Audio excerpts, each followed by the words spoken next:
becoming kind of a scandal. Yeah. Well, Good morning, everyone. We'll bring this meeting of the Koochiching County Board of Commissioners to order.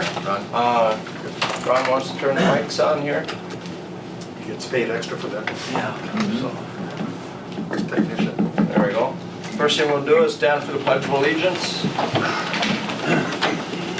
I pledge allegiance to the flag of the United States of America and to the republic for which it stands, one nation, under God, indivisible, with liberty and justice for all.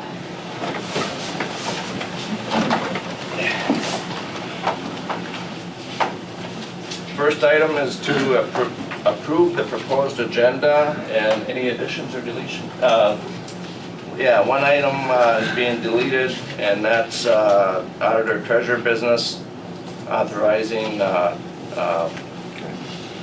county board to attend a meeting in Deep River Falls. That's being deleted, so. Move agenda is presented.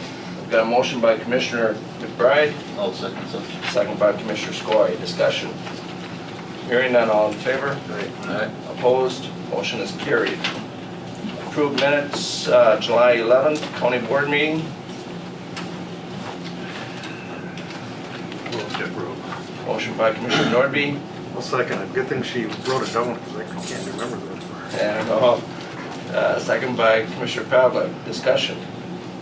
Hearing none, all in favor? Aye. Any opposed? Motion is carried. Third item is amend minutes, June 13th, Board of Equalization meeting. Move to amend. Got a motion by Commissioner McBride, Second. second by Commissioner Skoye. Discussion. Hearing none, all in favor? Aye. Any opposed? Motion is carried. Financial business. I'll second Ron's motion. Yeah, Okay, I've got a motion by Commissioner Nordby, and does that include the burial payment? yes, it does. Okay. And second by Commissioner Pavlik. Any discussion? Hearing none, all in favor? Aye. Any opposed? Motion is carried. Approved 2018 Highway 53 Task Force contract.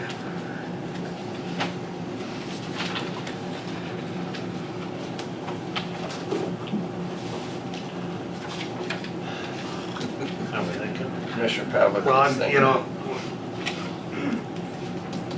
we've come this far. I mean, I think we'd be, and our partners are all on board. We'd be the only ones out. And this is our only opportunity if we're gonna get those, you know, that Super 2 lane from here to Cook. And we need it, I mean, Yep. to be honest, so. And I mean, we wouldn't be where we are today on Highway 53 without this one, so, almost. Got a motion by Commissioner Pavlik, Second. second by Commissioner Nordby, and I have one question though. Wasn't that supposed to include the cities in between as well? Only, Cook and Orr and, it was at the time, geez, we're going back 20 years ago.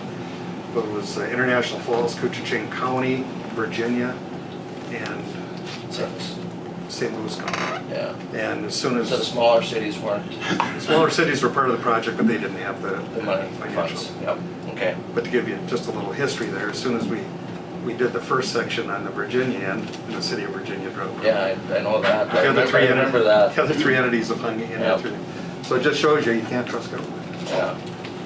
Commissioner McBride, did you have a question? Oh, yeah, my only question is, I mean, since I've been sitting at this table, we've been putting $5,000 a year to this lobby group, and I've never met the guy, I've never seen him. If he walked in here, I wouldn't know who he is. Yeah, same So, I here. mean, pretty soon we got to take a look whether we're gonna continue with this. Well, and to that end, I mean, the transportation's become very difficult, and Esposito doesn't waste money coming here, but I can assure you, we've certainly met him several times. The person who got us this individual was Congressman Oberstar. Yeah. You know how well connected Esposito is, and the fact that we were able to get those millions of dollars for Highway 53 when there was no state money available, Yeah. direct credit to this gentleman. So if we've got a shot, this is the guy to do it. I can tell you that just from past history. Yep. Okay, any further discussion? Hearing none, all in favor? Aye. Any opposed? Motion carried. Approve Minnesota lawful gambling application for exempt permit, Birchdale Sportsman's Night Out. Move. Got a motion by Commissioner Skoye, Second. Second by Commissioner Pavlik. Discussion? Took a while to find. Probably. All in favor? Aye. Any opposed? Motion carried. Consider resolution for petition for establishment of a cartway.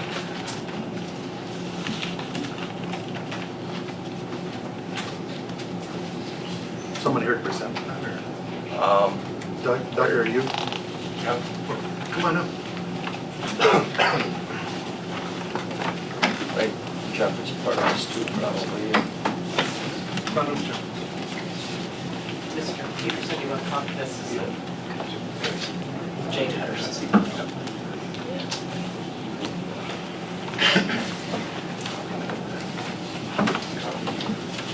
Last time Doug and I were sitting next to a county attorney, we were probably in trouble. Anyone else that are missing on this? Ben, are you part of this, or? Ben? Are you part of this, or? Okay. All right, who wants to start? Okay. I don't know where you want me to start. If you want a history of what has happened up to this point, or where to proceed here, but Yeah, a little bit of history maybe, and if you want to try to use the mic if you can there a little bit, so. Yep, they're all on. Before Mr. Dahl presents, my name is Jay Patterson. I'm an attorney for Rodney and Teresa Rudd, who are named in the petition. Can I just make a standing objection to this? Sure. We tried this case before Judge Leduc, and Brian, do you want to have your mic? Sure. Thank you. and he just recently ruled, and part of his order, he says throughout, and I'll quote from page 4 of it, is that Gordy Dalt and Doug Dalt, comma, plaintiff's prime witnesses, comma, do not now nor have they ever had an interest in the real property. And that was part of our dispute at the trial. These gentlemen don't own the property, and I don't think they can petition for a cartway or speak on behalf of a cartway petition when they're not owners. The owners are Andrew Dalt and Ryan Dalt, and I looked around the room today, I don't see them here. Jeff, do you have any comment on that? Yes, thank you, And Chairman. the petition was signed by Andrew and Ryan as well. Yes, the petition was signed by Ryan and Andrew. It was submitted at 4:30 last night. Correct. There was a petition that was brought earlier, actually in 2016, and I know the board recalls that. That was then asked by the petitioner to be suspended because there was this ongoing litigation in district court.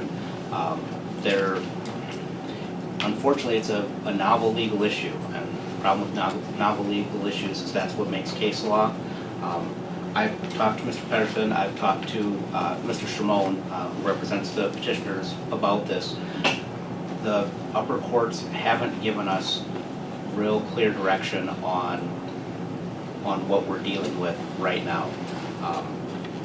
I know Mr. Pedersen, when the original petition was brought, talked about the cartway petition being stopped by essentially claim preclusion. The parties asking for the cartway have to pick their remedy. Do they want a cartway? Do they want prescriptive easement? They chose to try and get the prescriptive easement through the district court and weren't successful for that. And now they have the cartway petition that they're bringing. That is before this board, and now the board needs to decide what to do with that petition. Are we going to accept it and move forward, or decide that they sought a remedy, were not successful, and can't essentially get a second bite at the apple? Commissioner Pavlik. Mr. Dalt is a direct relative of the petitioners, and obviously is here representing their views. The county board has the authority to hear him out, I think, and I think we should. I'd like to hear the history too. I mean, it's been a long time since we've even looked at this. So that's just my thought. Commissioner McBride, did you have something? I was just going to ask the county attorney, the petition's been submitted by Andrew and Ryan Dalt, regardless whether Mr. Dahl to speak or not, the board can accept that petition in absentia, right? Yes. Okay, Mr. Dahl, did you want to go ahead and, Well, what brought this all about was, we have a hunting shack back on a parcel of property that is, this trail that goes back to it has been our main access since 1965. Recently, in 2015, Opus sold us that property. We are now owners of the property. I put up the money for it. I put the property in my two sons' names to avoid future kerfluffets like we're going through now. When Opus sold us the property, they said to us, it would probably be a good idea to get an easement across the first part from the roads. They denied us easement and put a lock on the gate and basically forced us to try and remedy it through the courts. We tried that, we were unsuccessful.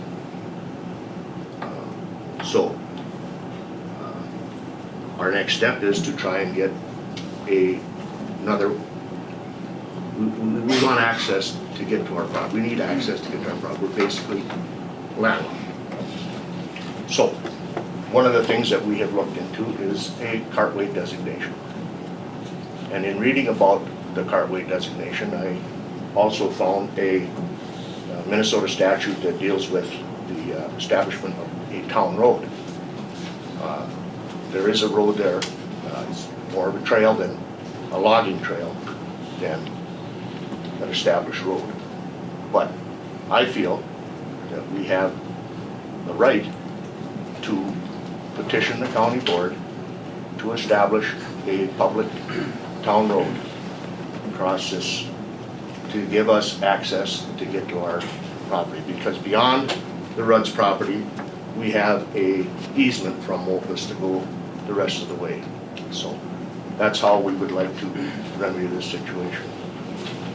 and Mopus has, what is it, like 2 different 40s Yeah, between Rudd's and you guys? Well, once you get past the Rudd's property, it turns, the trail turns to Mopus property, Yep. and they have granted us easement to cross that. Yep. That property. Okay. Commissioner McBride? I just guess I'd like to ask, does Opus have an easement to cross the red line for future? No. As to, and all the years, Mr. Dalton, you guys had this since 1965, you never had any issues until the property was sold to you, correct? The way I understand it? Yeah. Now, as far as, I mean, I think the board can accept a petition on the cartway. I totally do not understand all the legalities of a town road establishment. I mean, I think any citizen has the right to follow through with what the statute says to petition the board. Now, whether the board accepts it or not, but I think you have that legal right to petition the board. I know there are a lot of legalities when you start, whether they qualify or not. Well, and I just want to clarify, there's a cartway petition before the board. Right. There isn't a petition to establish. Right. A town road, that's a different. That's a different animal entirely. Right. Once it becomes a cartway, though, it becomes a public road, right? Yes. Question. Commissioner? How in the world did Opus and their predecessors get into that land if there was no access over the years? The trail is, When the Colleagues had it, it was permissive, and until the relationship fell apart with my clients, it was permissive. That's what Mr. Dahl failed to tell you guys. For a lot of years, they had my clients had voluntarily put a gate on it, or a lock on the gate, so the public wasn't allowed to go in. They each had a set of keys, and that worked fine until 2015. So the fact that the road had been used in the past is not disputed, but it was with permission.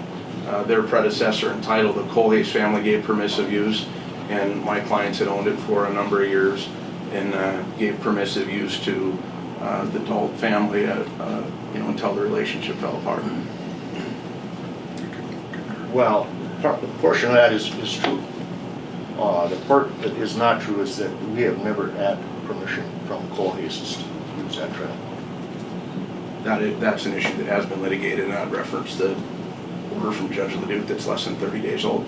That's my concern.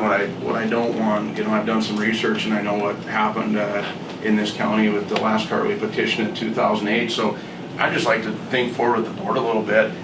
Let's assume that the adults are successful with their cartway petition. I spent 3 days up here trying the case to get a very favorable order. I can tell you now, I have authority from my clients. We're not going to accept that. We're going to appeal it. If we appeal it, it would go to the district court. Judge Leduc has already ruled on it. And in fact, the very last finding, in his finding of that, in my understanding, you guys have this order, he indicates already that there's other access.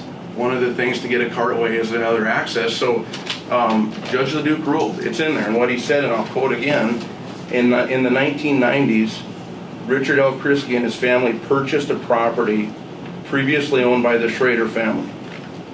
This property neighbors both plaintiffs and defendants' property. Plaintiffs, which is adults, and again, I'm reading right from Judge Leduc's order. Plaintiffs and their family and friends who used plaintiff's hunting shack property previously used a roadway across the Christie's property to access their property. This roadway still exists and is still passable, end quote. So in the event that we spend months and months and tens of thousands of dollars fighting this and we appeal it, I believe Judge Leduc has already ruled on the alternate access issue. And then I turn back to a case that I disclosed to the county attorney yesterday to say, what are the elements that we need to consider in collateral estoppel? Is the issue identical to the previous adjudication? It was, it's access. Was there a final judgment? There was, it's right here. My understanding is you guys have a copy of it. Were the parties in privity to the prior adjudication? They were. Again, it's not Doug and his brother Gordon, but it's Andy and Ryan. And then also, was there a ruling or was there full and fair opportunity to be heard on the adjudicated issue? Here it is. And that's why I know Jeff had indicated the law may be a little unclear, but that law I'm citing establishes the elements for collateral estoppel and there's no negative history. That's good law. So in the event that we're unsuccessful and we take this back to Judge Leduc 6 months or a year from now, after each side has spent tens of thousands of dollars more, I feel pretty confident that Judge Leduc's going to stand by his order. Commissioner Pavlik. Well, that's why these issues do eventually seem to end up at the county board, because, I've been here 25 years. We don't deal with a lot of these, but occasionally we find a private property owner that has no access to their land. And then the county board becomes an avenue of relief, so to speak, if we find that we're willing to do so. But counsel, I guess I would kind of look at you for... Two responses to Mr. Pedersen, and this is the problem. Lawyers disagree on what the law says all the time. That's why there's courts of appeals and things beyond that. Are the issues the same? I don't know that they are. The issue is access, but there are different legal remedies, and I understand that the adults are trying to go about this in a different avenue. And I don't know that a prescriptive easement and a cartway are necessarily the same issue. They're clearly very close, but whether they're stopped from trying to get the second bite of the apple, I don't know that legally they are. With regard to, is there other access, which this board needs to consider, when they petition for a cartway, you don't have to grant them the path in they want. They're just saying, we have landlocked land, we need to be able to access it. That there may be other access that doesn't affect Mr. Pedersen's clients could be the answer. That's unfair for the Christies, but adults are saying we want to get into our property. Not necessarily saying it has to be this path that we fought against the other party for. Commissioner Norby. Jeff, is the word reasonable in there someplace? I mean, does it have to be reasonable access? You can go paddle down the river or go by helicopter, but I mean, the word reasonable needs to be in there someplace. Is that not part of this discussion? Or, I mean, can you know what I'm saying? I know what you're saying. Most reasonable, maybe that's a better one. And I can't answer that for you, I'm sitting here to quote what the statute says exactly. Sorry. Commissioner I McBride. just think, I think if the petition moved forward and then the county board, I think, and along with other, the highway department, land department, would become viewers and we'd have to go look at, I think we'd make the decision the reasonable. We would have to do that. And just so the board is aware, I think there was a transcript made of the entire trial. Counsel for the adults was Steve Sherman, and he actually called Mr. Christie as a witness at the trial, and I had a chance to cross-examine him. This isn't the transcript, this is just Judge LeDuc's order, but Mr. Christie testified under oath that the road through his property still there, still exists, still passable, ends at the cabin. So I mean, there are alternate routes that are, you know, we think a lot more passable than what he can refer to as a walking trail or a logging path.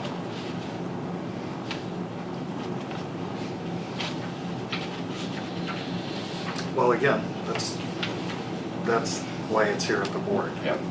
You know, without us actually, we haven't had a lot of time to consider this either, let alone view it, et cetera. And, you know, I just go by the premise, you know, just from the political side that, in my opinion, anyone with private property has a right to access. If the roles were reversed, I would feel the same way with these parties. I mean, you cannot be locked out of your land, so how do we find a way that's amenable to get there and do the least harm to everyone?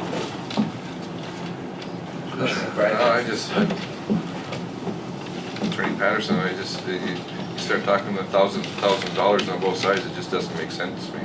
It doesn't make sense that this cannot be settled. It's mind-blowing. Why wouldn't parties rather settle it amongst themselves and have cash between them than pay some contractor to build a road? It doesn't make sense. It's just... And we tried. I just want you to know that Judge LeDuc had ordered us to do that. We tried several times. Mr. Shimon and I met, spoke privately, tried to come up with a resolution that would work for both sides, and Mr. Shimon and I weren't able to resolve it, and that's why we ended up trying the case for as long as we did up here. So just to be open to the board, that ship is kind of sailed. We had several settlement discussions in the weeks and months prior to the trial. What we're doing this morning is just saying that if we're going to consider this, it just gets the ball rolling and moving it forward. Correct. I believe you have 30 days to act on a petition. It was filed last night, so we're very, very early on in the time frame. Wishes of the board. I have a question. Commissioner Skoye. Why did you not try to get access before you bought the property? Pardon me? Why did you not try to get access before you bought the property? Well, we were offered to buy the property in 2015. At that same time, we tried to get an easement from the Rudds. We asked, and it's the way we've been going for all these years. They said no. You had already had the cabin on that lease. Oh, yes. Since the 60s. Yes. Yeah, but you hadn't purchased the property at that point. Well, it was during the same time. We actually talked to Mrs. Rudd, and she told us she didn't know much about easements. She would talk to Rodney about it. We had an easement drawn up with the hopes that they would sit down and talk to us about it and settle it. Instead, he put a lock on the gate and told us that we wouldn't. But it was his property, correct? It is, yes. Okay. And you bought the land with no access? Well, we thought we had access because, you know, we traveled up and down that trail for all them years. Here's the other thing that I want to be clear, because I disagree where there was a misstatement.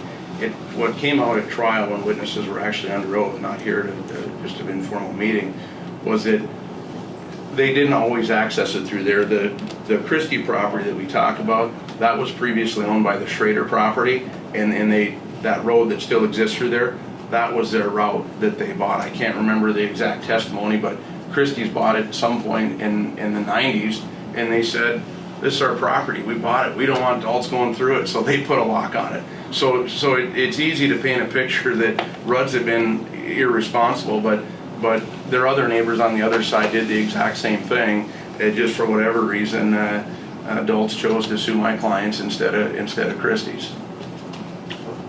Commissioner. And we're not assigning blame or fault to anyone here, just so that's right. I mean, we're here to look at this and try and get a solution. It's kind of like, I think Wayne's my partner on fence viewing. I've only had one. Oh, you are? Yeah. The last time we did one of these, we actually lost our chairman in the woods. We had to go back and find. We got so far back in the boonies. But I mean, I just at this point, I think the decision for the board: do we want to help someone get access or not? Because Wayne makes a good point. You buy property, did it have access? Well, a lot of people bought property thinking they had access. Turns out they didn't. And how were those resolved? Either through court or sometimes right here through the county's authorities. So I'm certainly willing to look at it. That's all I can say. So, Jeff, do we need a formal motion are we accepting that petition at this point to start the time clock? Is that what you're saying? Excuse me. Go ahead. Mr. Chair, we are not accepting the petition at this time. The only thing that we're going to do at this meeting would be to require a security deposit, and the estimated costs, you know, that's where you have some discretion. Is, you know, we're saying $10,000. If it falls below $5,000, they have to bring it back up to a $10,000 amount. With this discussion with Mr. Dalt, you know, our estimated cost based on the last time this happened in 2008 was a cost of about close to $25,000. So he is aware of that potential cost. It appears to me this very first step is just to get the security deposit. Once that's received, at that time, then we will decide whether we are going to accept the petition. So that decision is not being made today. Okay. Is that correct? Yes, yeah, accepting the petition is a... And there's a resolution, we'll accept it by resolution. Yep. Can I address that?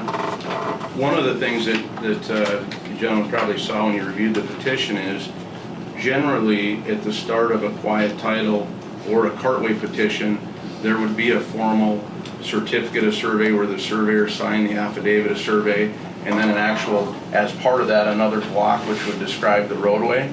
I brought that up in the primary litigation to Mr. Shimon to say, in the event that we had lost that first case, which we didn't, there's still going to be litigation because you're not describing the road. You're saying generally north and south from Black River Road, a quarter mile through their property. Well, if you guys talk to your engineer and design, they can't go build a road on that. So when I hear $10,000, considering that there's no legal description for the proposed roadway and there's no certificate of survey yet, well, that money's gone right there.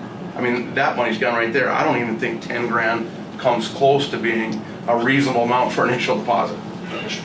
And I'm only going to speak for myself, and in no way am I looking at the county to build a road. And we're looking to get the access defined for the people who don't have access. And what I would suggest with other town boards is a higher deposit, but before you even consider this petition, to actually have a formal certificate of survey with an affidavit of survey and a legal description of the proposed roadway. I mean, I think that's the most obvious elementary starting point there is, and we've been litigating this for years. They sued my clients in 2015. It seems to me it's almost laughable that we still don't have a survey, we still don't have a description of the road. Well, Mr. Chair, I would look to our council for that. And those would be things to look at when we decide in the future whether or not to accept the petition. But I agree, there are factors that you have to calculate when figuring out what the correct deposit is. Commissioner Skoye. Well, I have a question. We're talking about this, but we have never determined which route we're going to. I agree with that. I mean, which route we're going to approve or. That's part of the viewing process. Yeah, Well, so that's what I'm why saying, would we have a but- legal but- description we haven't made a decision which way it's going to go, if it's going to go? Yeah, but, so then, Jeff, if they come with a petition to do it, is that the one that if it's acted on, that is the piece of property that it goes across? No. And so when I think before we can down the road act on petition, we're gonna have to look to see which axis? Because I think Jeff will agree with me on this point. You guys can pick an alternate location, but use the old Schrader property that's owned by Christie's now. They have constitutional rights as well, as far as notice to an affected landowner. So if you guys look at it and say, yeah, that road that Mr. Christie testified to that goes through his property, it's existing, it's passable, without basically, in essence, starting the process over to give them time, an affected landowner has to have notice. They weren't given notice. We still don't have notice of the amended petition. I just have the original one that was served back in April. And then the other issue is, regardless of where this road comes in, whether it comes through the Dalt property, the Christie property, the river on the south side of the property, or some type of Mopus property, Mopus has to be involved in this. They're not yet. Mr. Dalt admitted in his testimony that where this quarter-mile road ends, that doesn't get them to their cabin. That gets to Mopus property. I think there's a lot of constitutional issues with regard to other affected landowners here. Unless I'm wrong, I don't think Christie's or Mopus have been put on notice, have they? Well, I think the Christies know that this is starting, but I haven't talked to them this year. Commissioner Pavlik? Well, I would only disagree to the extent that at this point, the issue is between two property owners here, and that's what we're looking at. If we're gonna bring other, how far do we go there? I mean, we could be going out a long way until to Wayne's point, until there's a viewing, we don't know that, so I don't think we should be involving parties unless we know we're gonna be looking at that. And I understood Commissioner Skoy's question to be, are you locked into this proposed route? And the answer to that is no. Yeah. Mr. Pedersen's right, if we're going to start affecting other landowners, they then have to be brought in and Due process. put on notice. Yep. Mr. Dalton? Well, Mr. Pedersen said that, it's easy to paint a picture, and we disagree on the picture here. Yes. But as far as the Mopus property goes, that is not, they were not be a party to the cartway or the town road or whatever. Their property starts where Rudd's ends, so there's no need to continue the cartway onto their property. You have a We have easement to cross that property. So I'm sure we're going to inform them along the way, of course, but it really doesn't affect their property other than it gives them better access to their property. I'm assuming they're going to be in favor of it. Gentlemen, it does, and therein lies the problem, and that's what we said all along. We know it's not a town road, but it's going to be a public road. Mopus easement, I'm intimately familiar with it. It was an exhibit at the trial. They can't assign it. It's only to them. It's not to their heirs and assigns. So let's say again they're successful. We already know if they're successful in this. We're going back to district court. So we're going to have a public road that ends, and it's a small description road that ends on the southern tip of my property, my client's property, and then we got another Mopus road that starts. Their petition doesn't talk about a turnaround. Their petition doesn't talk about a cul-de-sac. So is it this idea we're going to have a quarter-mile road that runs north and south off Black River Road that's a public road, and then where it hits Mopus, it's just going to stop and dead end? So did the Jacobson Road? The one we put in last time was the same way. It dead ended right there, and you backed out. One thing I've learned over the years, county board can do what it deems fit or proper, and then in that case, yes, I can tell you, we have no intention of building those. I think that's an issue for a public road.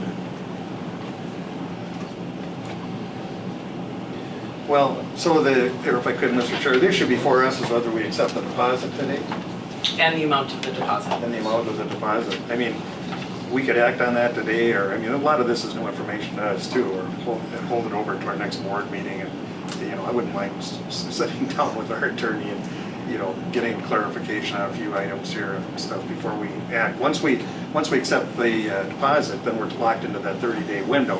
And The way it reads is there would be another hearing after that, and then it would be the first time you actually decide whether you accept the petition. Yep. And then if you accept the petition, the hearing doesn't have to happen within 30 days. Pursuant to the statute, it just has to be scheduled. So oftentimes with the amount of experts that would be there, I would expect that it would be 60, the hearing would actually be, you know, probably 60 or 90 days down the road.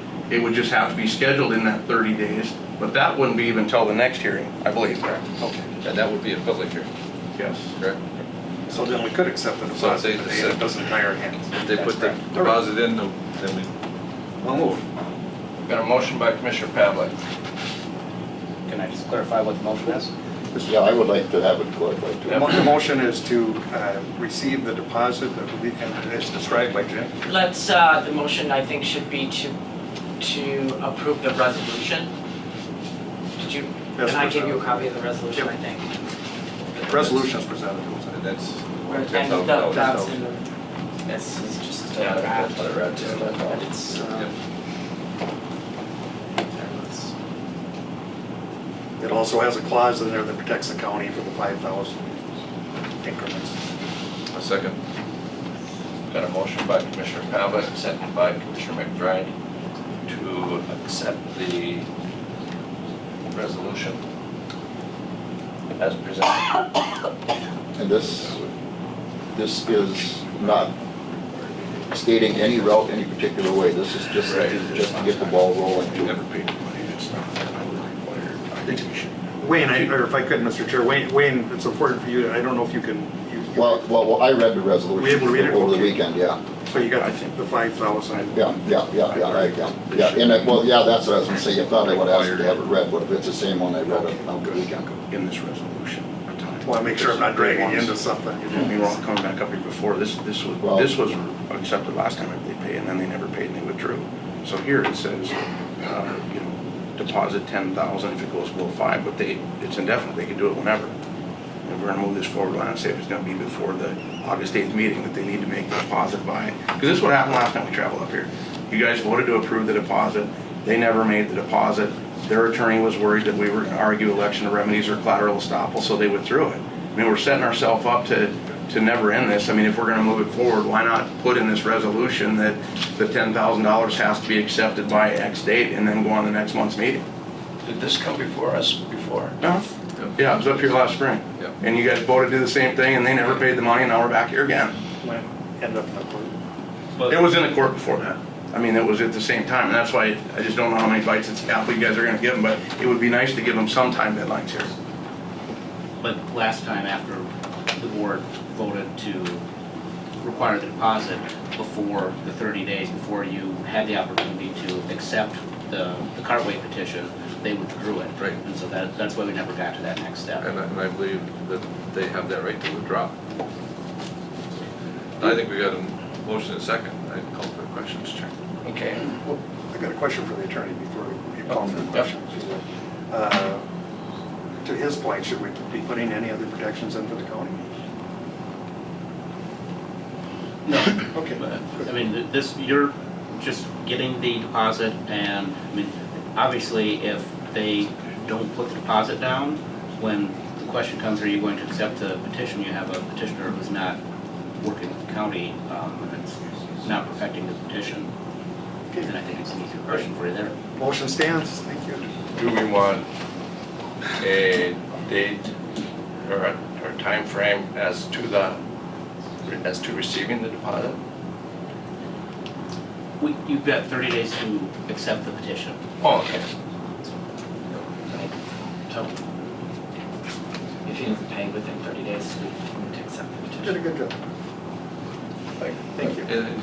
And to Mr. Patterson, you know, you're talking maybe more than 10,000, 25,000. We have that protection in there because anytime it falls below 5,000, it has to be brought up to 10,000. I think the county's protected at that point. Great. Like Commissioner Lever would say, it's clear as mud. And so this motion states that there is no property set, I mean, there's nothing signed. This is just to put the money in to start it rolling. Correct. All right, any further discussion? Hearing none, all in favor? Hi. Aye. Any opposed? Motion is carried unanimously. Thank you, everybody. These are never easy. I hate these. Are we done? We're done. That's it. All right. From here now. Yeah. Good luck. I mean, we're, well, What's next Thank on the you. agenda? And enforce Probation. Yep. So you probably want to stick around? I'll be right back. Okay. I don't see any reason for us to stay. Sometimes you put your. Let's see, we are on, Environmental services. no, we're on, Number 8. Oh, geez. Wally, yes. How can we forget about him? Good morning, Commissioners. Thank you for affording me the opportunity to come up and address you this morning. Let me clarify, he runs the prison, he's not a prisoner. Does a great job. I have had some conversations with Commissioner Pavlik, and I know he has provided you with some data that was presented to the ARC Executive Board this past Friday as far as budgeting processes. We are in the process of currently budgeting for our 2018 budget, as most of you know. The ARC Executive Board has set a deadline that we have to have our budget adopted in full by our August meeting. Last Friday, the respective counties that participate in Arrowhead Regional Corrections were given their budgets and have a month basically to come back to their respective boards, and then we come back in August and hopefully adopt a budget. Why I'm here this morning is I've been having some conversations with Commissioner Pavlik for about the last couple of years in respect to the current staff complement that exists here in Koochiching County. And just by way of a little history, you have 4 full-time probation officers that work for Koochiching County upstairs in this courthouse, providing services to all those individuals that we have on probation, from juveniles right through our specialty courts. We have a specific agent that is assigned to work with juveniles upstairs. We have an agent that is assigned to work with a very successful drug court that existed for a number of years in Koochiching County. And then we have 2 other agents that work strictly with just adults, from anywhere from misdemeanor to felony level offenses. Therein lies the real problem where since I have been the chief for the last 7 years, that I've been keeping a very close eye on. Currently, those agents, just to give a little bit of a history, those 2 adult agents, we're dealing with approximately 483 offenders in 2012.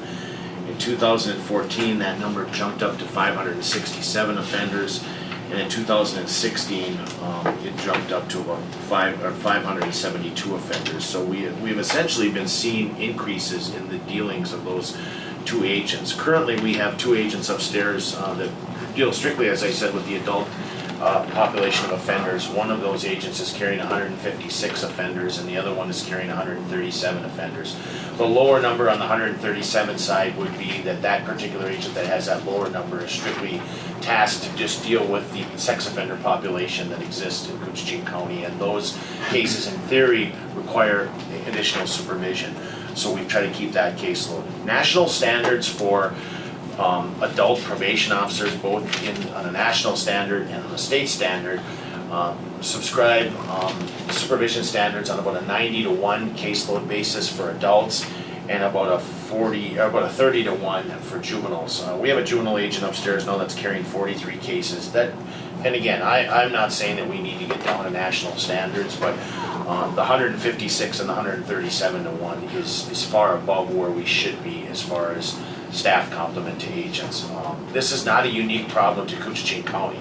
We had the same problem 2 years ago up in Cook County, where we had one full-time agent and who was handling everything from juveniles to adults. Cook County made a decision a year ago, or that year, 2 years ago, to add an additional agent. We had the same problem in Lake County a year ago. Lake County increased their staff complement, and we are really suffering a great deal in Carleton County, where we are really in need of an additional 3 bodies, but they made a decision to add an additional FTE at the start of 2018.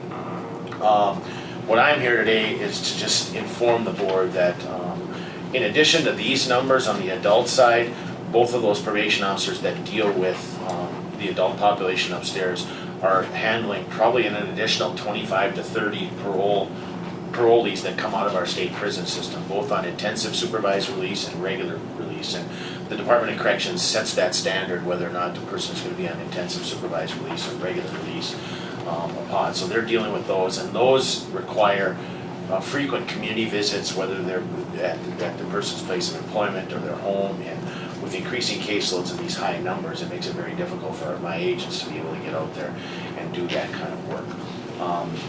I do know that Commissioner Pavlik has shared some figures with you that, and I'm fully aware and here to answer any questions, that Koochiching County's commitment to ARC, prior to the consideration of adding an agent, when is proposed to go up in 2018. That is due in large part to the fact that 3 real driving forces led to that increase. Number one, the contract settlements that occurred, ARC-wide, which were standard for all 5 counties. The health insurance, as I'm sure I'm not telling anybody around this table that they don't know. And then the third one is that part of the formula that's calculated as far as what each county is contributing is the days of care, both at the Northeast Regional Correction Center, which is our adult facility for males, and then the Area Juvenile Center, which obviously is our juvenile detention center, which Cooch County has a stake and ownership in. The usage of both of those facilities went up as a part of a 3-year average the last 3 years. And specifically, it went up probably 2.5 percentage points with the use of the Area Juvenile Center in Duluth. And I would argue that that is a very wise investment on the part of Koochiching County, or for that matter, any of the other 5 counties that participate in ARC, because having those juveniles complete treatment or spend time in detention at the Area Juvenile Center in Duluth is a far lesser cost burden for the county than it would be if that juvenile, for example, was sent to a place like Red Wing or Woodland Hills or those type of things. In large part, the recidivism rates and the product that the juvenile center produces, as far as research analysts and studies that occur, the results that are born out of there are much better than any other facility at all. So that in a sense is where I'm at this morning, is asking this board to give some consideration to the addition of an FTE. Normally we use a average of averages as far as costs when counties ask what is that going to cost us. Fully burdened costs for a probation officer across the 5 counties is anywhere from $75,000 to $80,000. That's insurance bid figured in there and all those type of things. But the benefit I really believe that Cooch County would get in this sense is that the last 4 hires that came out of Cooch County for probation officers that came into the system came from an eligible list, from an outside list. For example, anybody in ARC has the right, if we post a position in one of our 5 counties, to bid on transfer. So you could potentially have a senior agent, for example, in Duluth, that is interested in transferring to the Falls that would be eligible to transfer per our contract and per our labor negotiation agreements.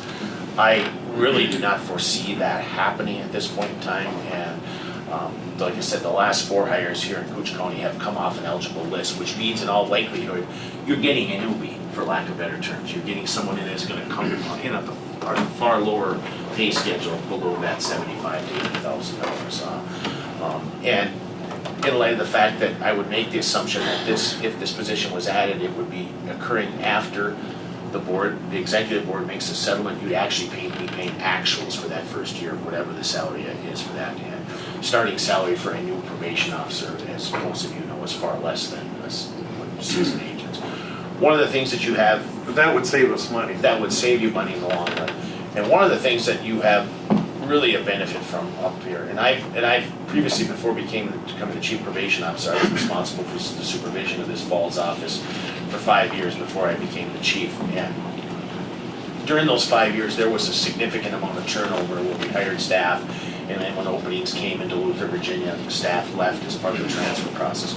We have a stable workforce upstairs right now. All 4 of those people that work for you upstairs now in Koochiching County are Cooch County residents, and it really has, and that's been that way for the last 3 years, and it really has led to the stability of that office upstairs in the sense that we don't have a tremendous amount of turnover. So with that, I'm happy to entertain any questions or comments or anything like that. Mr. Nordby. So I guess to summarize, the increase in the budget is a result of adding 1 more person plus an increase in the benefits, the whole package. The increase that you currently have been provided does not include the increase of an additional agent that's provided, Commissioner. No. Just to be clear, if we hired another agent, we're looking at a total of about $180,000. And Commissioner, I didn't bring that document with me this morning, but your increase, I believe, was what? You could, first. It was 562 to 2017, Koochiching was at 482, 2018 we're projected for 580,953, so 100,000.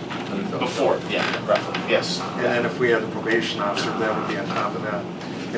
You know, having said that, just, first of all, I apologize, Wally, because I'm not sure that, do you know Wayne and Ron? We have met before, yes, Okay. I believe. It was a couple of years ago. I know you know Commissioners. Kevin I and do, Brian yes. and I, so, you know, to Wally's case here, he has been looking at this a long time. It is an issue, and I think you folks saw that when you went up to the court.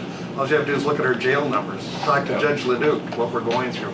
And I am not one to spend money, as you folks know, but I mean, Wally is at this point has me convinced that, you know, we've got to do something here because, you know, we are completely out of the boundaries here from where we should be in terms of caseload. The other issue is, you know, AJC, and when we send juveniles there, that's intense supervision. I mean, you've got the schooling, you've got the security, it's a lot different than the adults even, and that becomes expensive, and that goes to our usage in the 3-year average. And for smaller counties, I fully appreciate it's a tougher pill to swallow. But 1 or 2 kids can increase that number, like you saw. I mean, it's not as easy to absorb in smaller counties as it is in bigger counties like Carleton and St. Louis. But to that point, the cost would be dramatically higher. The per diem at Red Wing right now, which is basically the other, you know, since Thistledew closed, which we used to use robustly, especially from Cooch County, the per diem at that Red Wing now is well over $325 a day. It's much higher. So, just to put it in perspective, our costs for next year at 580, St. Louis County is over 19 million. I mean, they're 86% of the. So, you know, we're all able to benefit, I think, by this partnership that we've been able to hold together over the years. We've got a couple of rough spots, but we've got great staff. Wally's certainly one of the best. I go back to the days of Dave Gustafson when he said the goal here is to work ourselves out of a job. Well, clearly that's you can see it's not happening. But, you know, when I started, we had, you know, 10 to 12 people in a jail here. Now it's full, and a lot of them end up, you know, in this arena. So the issue before the board is, I mean, you know, you can say no, but we're leaving. It's just not the. Again, this comes down to what's the right thing to do, and I'm not one day advocate, but I mean I see this at this point, and so does Wally, as necessary. My thoughts is it's much more beneficial spending the money to get somebody additional upstairs than it is to send even one person down to Red Wing or wherever. You know, it's probably, you know, more expensive sending one person out. and to that point, Commissioner, and the other thing that I should emphasize, and we have basically done this road show in all of the counties, and I'll tell you the same thing in Cooch County, it's not unique. We are dealing with so many more individuals, both on the juvenile side and adult side, that are having heavy mental health issues. And we tend to criminalize those mental health behaviors by putting those people incarcerated in our jails simply because we don't have other facilities, or we don't have community-based resources able to monitor. The addition of an additional agent would hopefully allow us to get more of those people out, deal with them in the community, provide them more intense supervision by the additional resource of another agent being able to go and visit them and work with community providers and addressing some of those mental health needs. Commissioner. Wally can tell you better than anyone. We've had over the years I've been there an extremely tight board, and I mean our facilities are a good example. That's back in the WPA days when that was built, and I mean we just now started doing some serious remodeling and things like that. That adds into our budget too. I mean, those are things we put off for years, right or wrong. No one wanted to spend the money, but it came to the point where the state required us to clean this up and fix things up. So we do have, we've got a rolling $400,000 account, I think, for capital improvements and online. Again, ours is a small percentage of that 400, but it's things that need to be done. So I want to make sure it's not just probation here, agents. It's capital improvements and other requirements that we have as well. To that end, we're running that huge acreage, and we've been doing some timber cutting. We're looking at kind of enlarging the work farm aspects of it, that kind of like we used to do when I started, when Dave Gustafson was there. it's changed over the years, but anyway, it's one of the things we're looking at. We're trying to get innovative and try to keep these costs down, that's all I can tell you. And we're currently selling some per diem beds at the juvenile center. Yes. Specifically Douglas County and Washburn County in Wisconsin are now using the juvenile center simply because their closest proximity to any secure detention is in Eau Claire, which is a three-hour drive. So they are now using, so those per diem rates that are coming in, we have a very good sex offender program for juveniles that exists that we're selling some per diem beds. And each county benefits from those per diems by a formula basis when they come in. So Commissioner Pavlik's correct. We're trying to be innovative and trying to sell some of those costs. Unfortunately, our ability to sell probation services to other counties really doesn't exist. We have enough on our plate currently. Ron, I don't know, Ron and Wayne, have you been there? No. You know, I'd like to get you gentlemen there. Brian serves with me in the alternate things. I know Kevin's been there. But it's unique. It's not only unique in Minnesota, it's kind of unique around the country. It's not a lockdown type facility. It was an old work farm, and we've kept some of that model in there.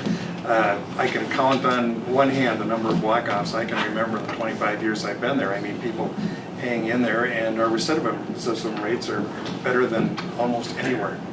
So we're doing something right there, but unfortunately, business is growing, and how do we handle that? But we need to continue to support it. Yeah, I think it's one of those that there's not A wise and a choice. and no choice, yeah. Is there something else? Yeah, no, I haven't spoken yet. There's actually two issues. One is the ARC budget that we're gonna have to consider when we go into budget time, and that's, you know, your proposal to us, what we need to accept if we're gonna continue our contract, which I'm sure is gonna happen.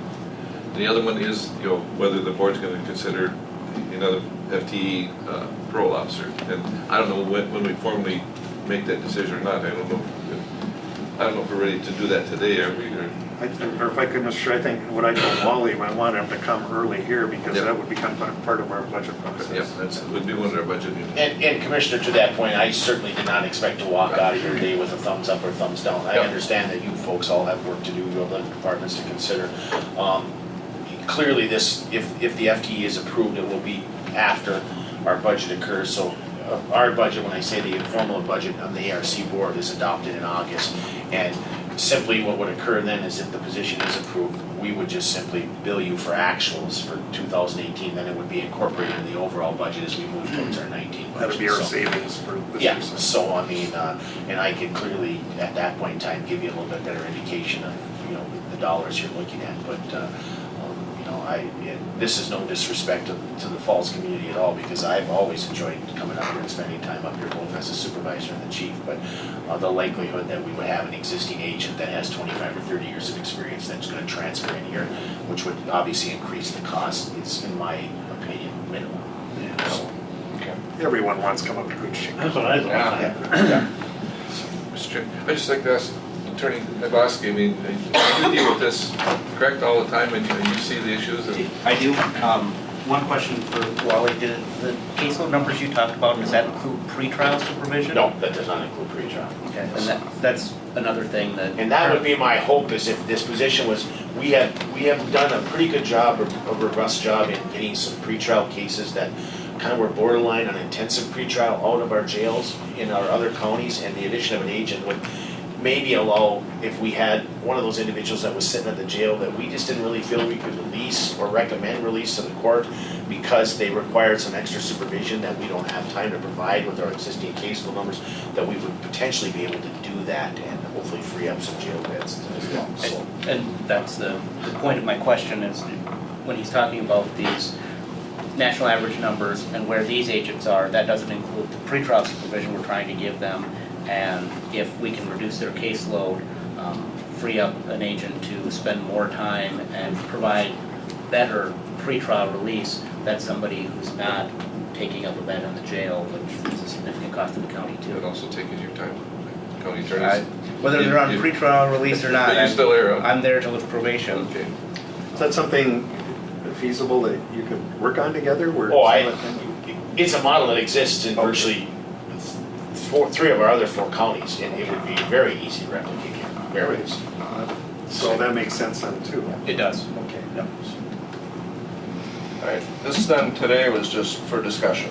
Absolutely, Commissioner. I just wanted to come up and I appreciate you affording me the opportunity to come and visit with you. I didn't have a chance to talk to him, so I just threw him the numbers out today. And at some point in time, if you need me back to give more clarification or answer any other questions, it's an easy drive up here. All right. You're welcome up here. Sunny day. anytime. So, Well, I can tell you he does an outstanding job for all of us. I mean, I can't tell you how much I appreciate him. And I had the opportunity to help hire him. well, and I appreciate those comments, but the real credit goes to the 4 individuals that you have working upstairs because they do a tremendous job for this county. I'm talking about the organization as a whole, though. Yeah, they do, so. All right. All right. All right, I appreciate your time. Yeah, Thanks, John. thank you. Nathan, I saw him somewhere. There we go.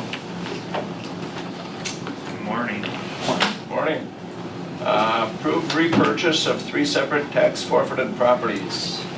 Yeah, so we had a request or application for repurchase for 3 separate now tax forfeited properties that were formerly owned all by the same landowner.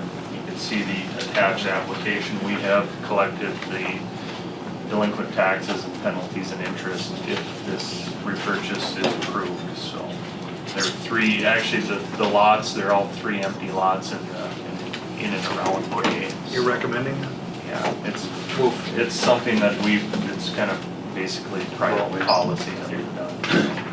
I have a motion by Commissioner Pavlik, Second. second by Commissioner Nordby. Discussion? Nathan's another one of our good moves here, so I don't want to argue with him too much. Hearing no discussion, all in favor? Aye. Any opposed? Motion is carried. Thank you. Thank you, Nathan. Thank you. Environmental Services. I thought I saw Dale. Don't Oh, get Wayne. Wayne is there. Not Dale this time. Dale got tired of waiting for us. Yeah, he left. Because the guys. Good morning. Oh, yeah, you We did. weren't sure it was you. Yeah. Summertime. Summertime, yeah, had to get rid of it. Well, hopefully. How's the cat doing? That's all I want to know. Cat's doing well, yes. That's a survivor. Survived Smokey. that fire. He's laying around, Yeah. being lazy, being in the way all the time. I just can't believe it doesn't get run over. It just unbelievable. And people gotta drive around him, he won't move. I don't know how he survived the fire. He crawled into the back of the facility, didn't he? He got inside a wall, and we had to cut the wall open to get him out. I don't know how he got in. Unbelievable. The will to survive. Yeah. He was clear down the back end, he must have been air coming in there or something, that he could breathe, because the smoke was so thick he couldn't see. Yeah. So we can all contribute some cat food to the fund there. Yeah. Keep them going. Well, hopefully this will be a simple one. I have 2 very old semi-trailers that are in exceptionally poor condition that we've used for storage almost since the facility opened. They're not towable, they're not usable, they're They're not DOT-able. not even, no, they're garbage, from my opinion. That I'd like to get rid of. We're gonna be bringing 2 trailers back that we formerly used at the Big Falls canister site and the Mizpah canister site for cardboard trailers, because now Friends is doing a trial at our facilities, and they're putting recycled dumpsters, single-stream recycled dumpsters there. So we won't have a need for these trailers at the 2 canister sites, so I'd like to put those at the dock and use those for storage, and possibly, those are still towable, we can still use them. So if need be, they'd be backups for shipping recyclable materials and stuff that currently don't have the room. Commissioner Pavlik. But we're not talking a purchase or anything here. It's just Nope, I just wanna, I think that's totally within your purview. I mean, Okay. that's nothing you need permission from the county board. and I was hoping to just scrap them out, Yeah. so, okay. Yours.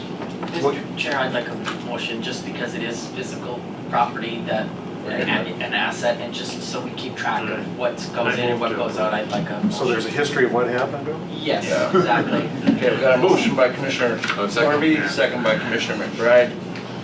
Further discussion? Hearing that, all in favor? Aye. All right. Opposed? Motion is carried. Come in all Thank cleaned you. up, you get whatever you want. Yeah, this is great. Thank you. Thank you. Health and Human Service Business, Kathy. Hi. Hi, good morning. Got a stack of them there for me today. Here after we do do this, so.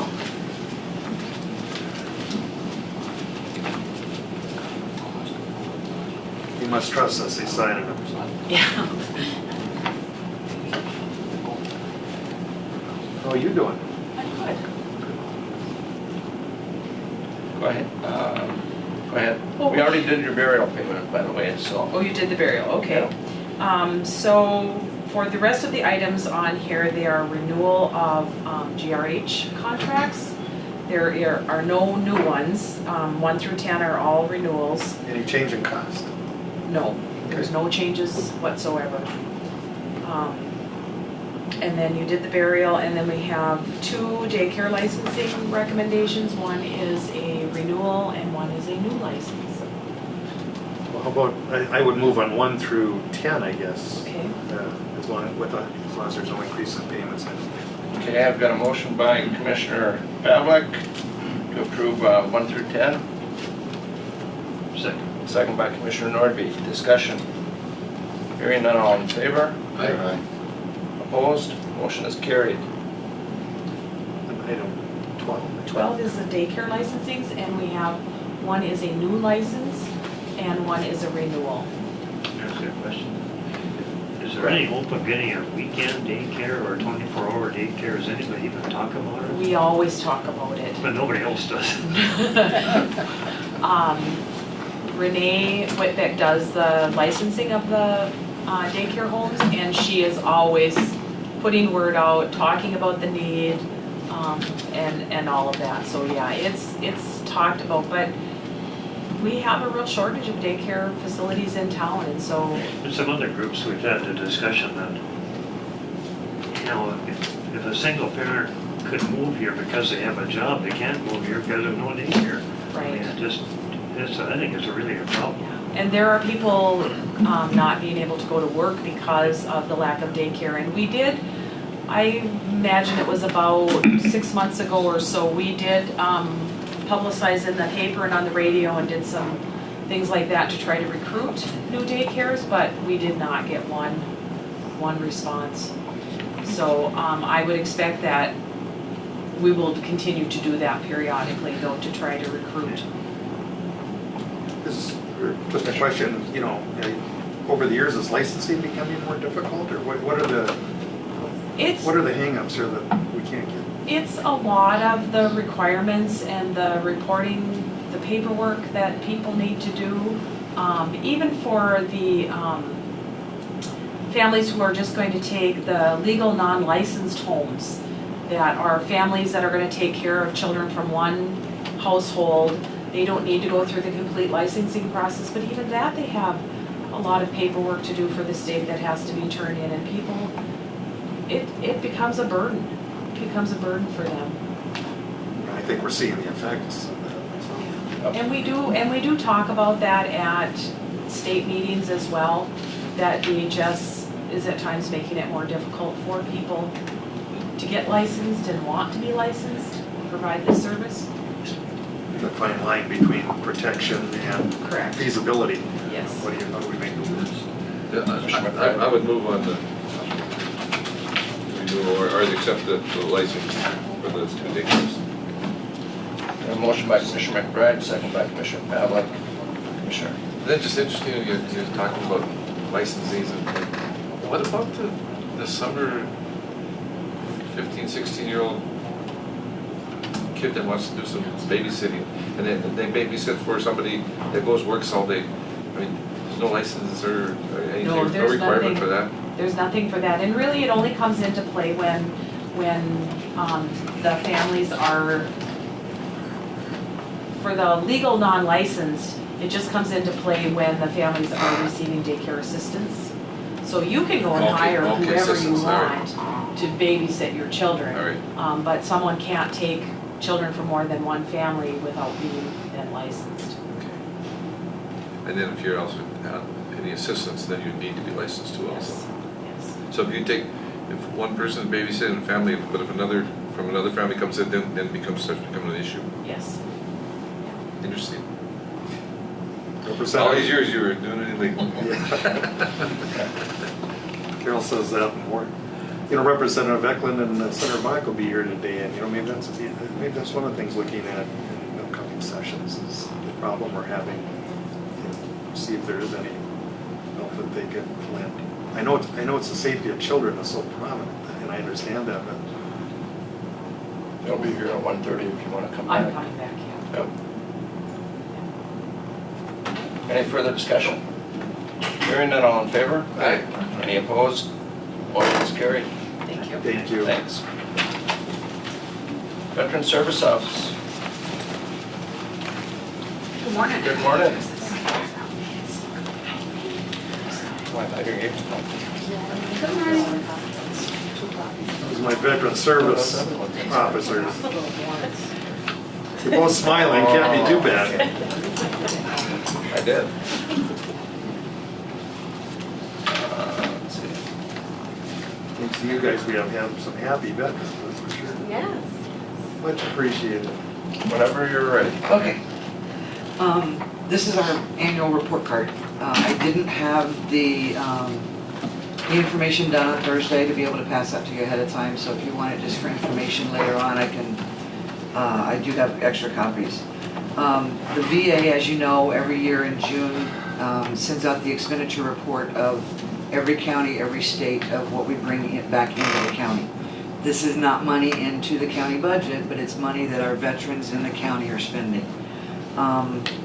I am very pleased to announce that last year, above the year before, we brought in another $894,000 to the tune of $5.494 million.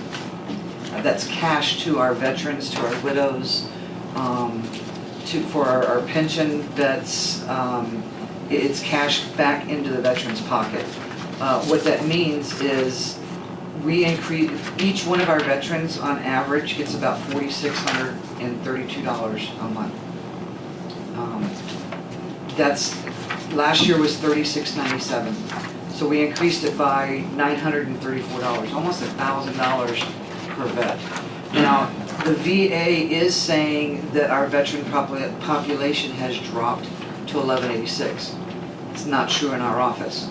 We've counted every single active file. We have over 1,500 files in our office. So I don't know where the VA gets their population number from. I was once told that it's 10% of your county population, and that's what they count. Well, we've got more vets up here than 10% of our county population. We're super, super, super busy right now. The Vietnam vets are becoming our seniors now. They're coming in out of the woodwork. We've got widows coming in out of the woodwork that didn't realize that their husband was a Vietnam vet and they would qualify for dependent indemnity compensation.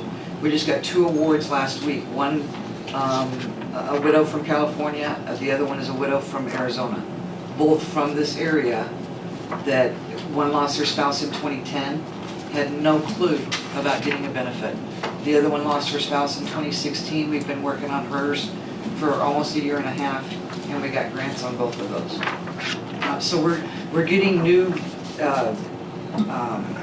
grants every week as far as the guys getting their claims through. We're not just doing compensation and pension and widows grants though. We're also dealing with this new Veterans Choice Health Care with the VA. The vets, they can't navigate it. It's hard. You know, Wade, it's hard.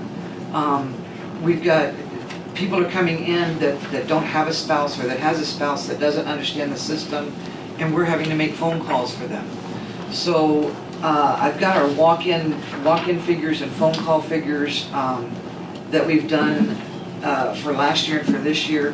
This year's only 6 months into the year, and we've already done 1,437 walk-ins. That's just people walking in the door. Our high days, our high months we saw 275 in May, 230 in June. So the walk-ins are really killing us. Carissa has started the assistant VSO training. Once she finishes the 40-hour training on the computer, Jeff will come from Fargo, give her the test, and then she'll be accredited with the state of Minnesota.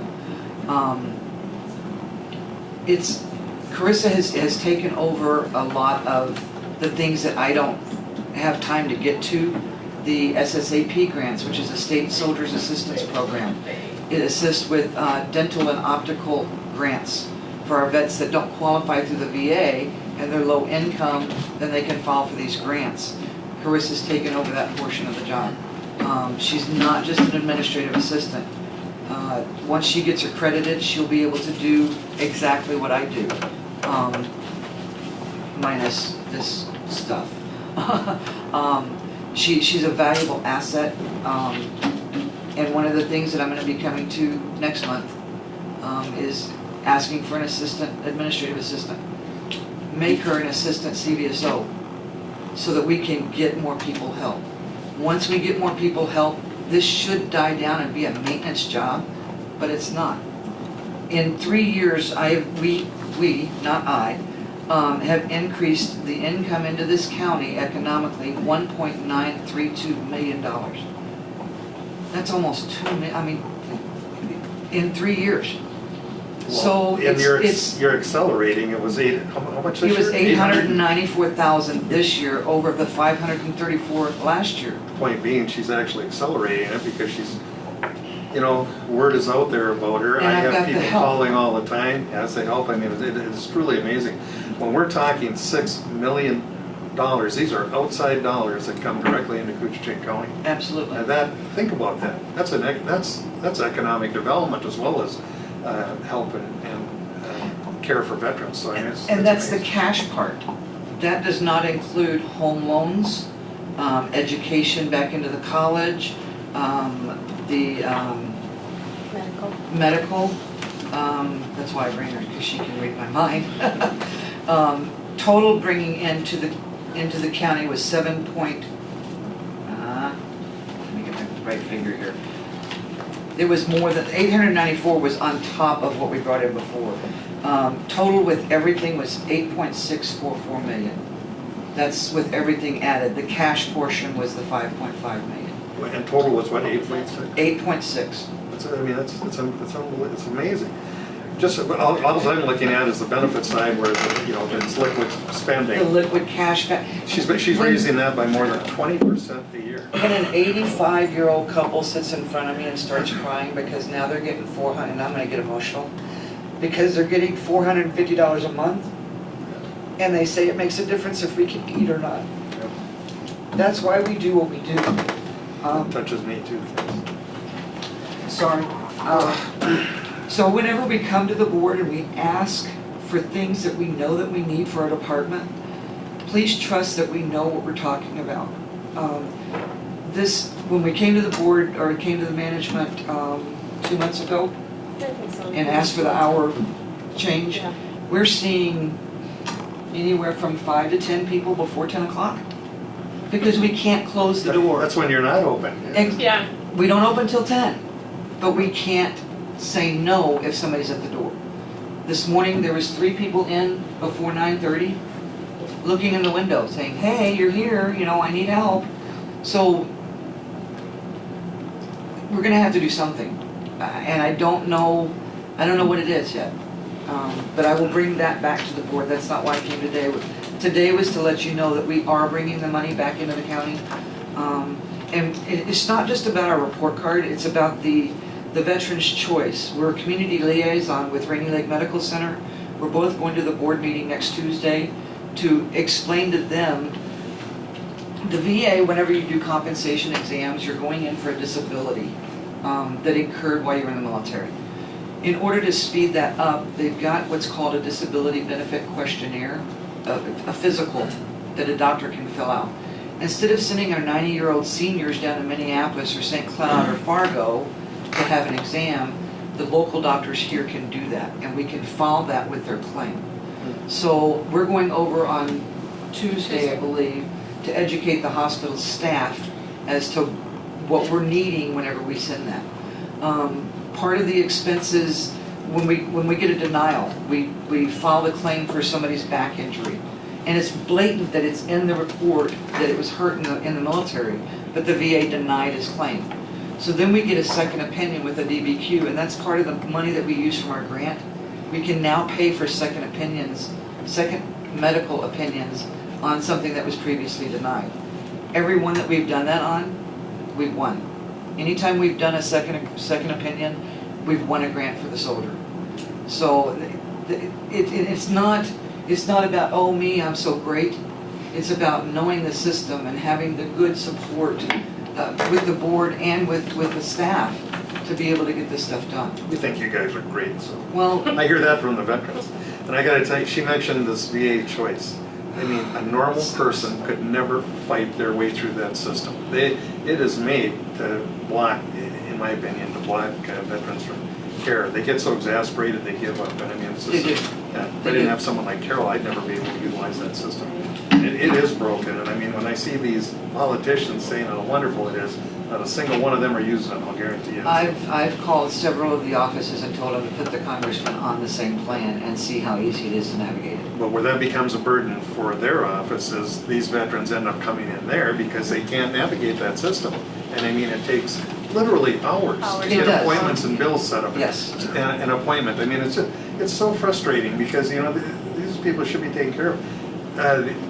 The other thing is spousal survival. I mean, we had someone, actually you folks know too, and I'm not going to mention names, but was able to, through your office, get spousal survival.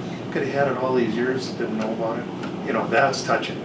Maybe talk about make a difference in someone's life. Whoa. It makes a difference whether they eat or not, Yeah. on a lot of cases. We had a gentleman come in yesterday, said, I got a raise, I just want to thank you gals, I got a raise.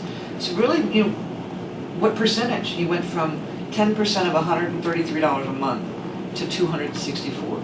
And he was ecstatic because he got a $130 raise.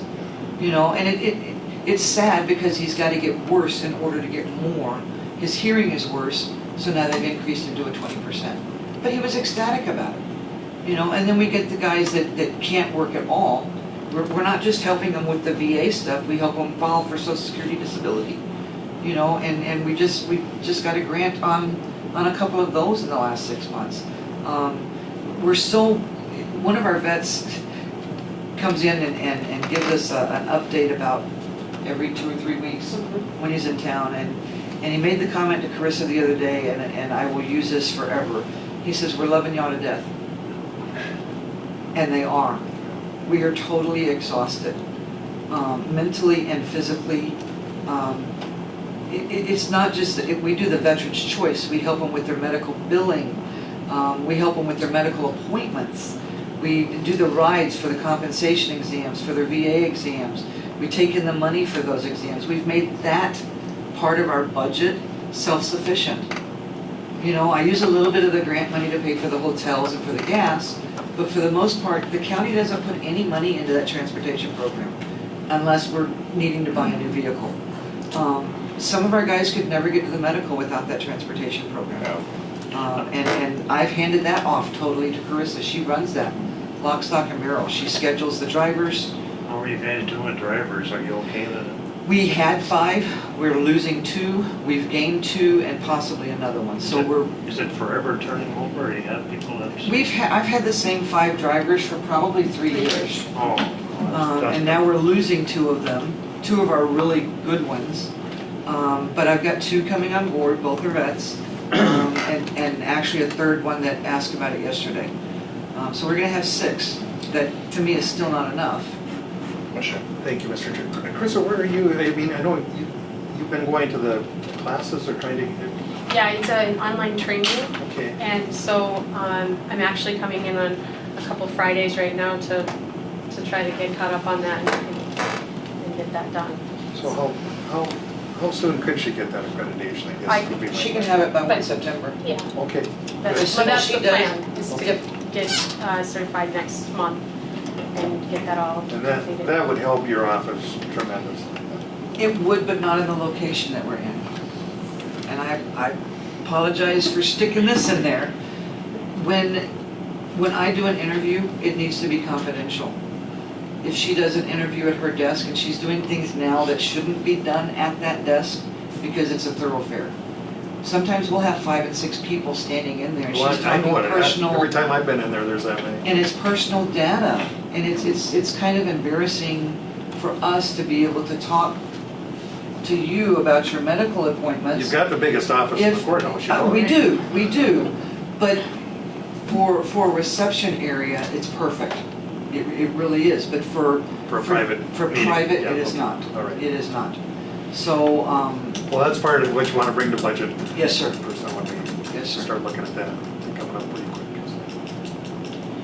Well, I can't say, I mean, I'm just speaking for myself, and I know the board concurs. I mean, I can't tell you how proud we are at what you folks have accomplished here. I mean, it's just amazing. And I mean, I get around the state, I know what goes on in my own previous history, and I can, on behalf of all those veterans and the people of Koochiching County, you're helping everyone in Koochiching County when you bring in $6 million in direct cash benefits to be spent here and $8 million in services total. I mean, that is a huge boom to this county. Paul would like Thank to, you. Gosh. Paul would like to do something like that. Yeah. Where is he? Maybe we should get Paul a VA diagnosis rating or something. I want to give you just one more rundown on our phone calls, just for the year of 2017. When you get complaints that we don't return phone calls, 1,213 this year so far. That's just messages. That's not ones that we pick up or ones that we make. That's just messages. Our high month was 203 in February, 185 in May. Are you able to get back to them then? Some. Some. She's coming on the last 2 Fridays strictly to return phone calls. Because when you're seeing 15 to 25 walk-ins a day, you don't have time to answer the phone. You know, and we're not working 25 days a week. Our average monthly days is 17 because we don't work on the Fridays. So, you know, 4 days a week, and if I'm gone or if she's gone, then we're limited to just one person. And I can give you copies of all of these to Jen to pass out. I mean, I just didn't have it done Thursday. I actually just finished it at 9:30 this morning. You'd have to squeeze time in there to be able to try to figure out this stuff when people are coming in saying, "Oh, my husband's on dialysis in the ER and they're flying into Minneapolis." Well, you've got to prioritize, and this wasn't a priority when my vets were in front of me. Well, you were certainly dedicated. When the board, I don't know if I don't think Ron or Wayne were here, but when we hired Candace, the board let Rob and I do the pick because we were the veterans, and when we interviewed. First of all, she was in helicopters. We both I share that adventure for thousands of hours. But she had Candace had the personality. I could tell that she was going to get things done, and you have far exceeded all of our expectations. That's all I can tell you. So again, thank you on behalf, especially of those veterans. Our pleasure. Heartfelt. Just remember that when we come and ask the board. Yeah. No, it doesn't mean we can give you everything. She's leading up to something. We have a lot of good staff in the county, and we're very fortunate. But I mean, what you've done is just. Well, it's not money back into our pockets, but in a way it is. It's money back into the community. Yep. And these guys can eat and pay the rent. We need to keep her in here too. So. Absolutely. Carissa's a We finish big each asset. other's sentences. It's almost scary that she knows what's going on, and she can remember people when I can't, and we play off of each other. So she's awesome. Both of them are my neighbors. They are. They Yeah, are. that's right. Yeah. But y'all live on the wrong side of the track. One on the right side of the track and the other one where I'm at. So. You can't get out. They can there. I can. What? Carissa can't. I can't. You're stuck with Stuck on the other side, yep. Yeah. Well, that's when Do the right side and the wrong side. Kevin got stuck for a whole board meeting once, and I always tell people we passed everything he didn't want. Yeah. Well, anyway, thank you for the report. I mean, it's absolutely unbelievable what you've accomplished. I'll get these to Jen so she can get them out to you so you can see it in black and white. I just have one final question. I mean, looking to the future here, and of course we are still involved in conflicts, etc. You don't see this slowing down? No. No, not for, I don't like to speak bad about prior or previous. And I can't speak for other CVSOs on how they do their job. I just speak for this office at this time, and there's nothing that we can't figure out. We don't ask a veteran when they come in, what do you want? How do they know what they want if we don't explain to them what's out there and what they're entitled to? Yeah. So that's how we do our interviews. I've already noticed that Carissa's starting to do a little bit of interviewing out in the front, and I kind of, it makes me very proud that she's going to the depths that I do. I don't sit back and say, what do you want? I don't know what the other CVSOs do, but I've had so many people come in and say, well, you know, I gave up 25 years ago because I came in and somebody said, well, there ain't nothing you get. Just get on out of here. You don't deserve nothing. Well, that's not true. That's not true. Their paperwork and their record speaks for that.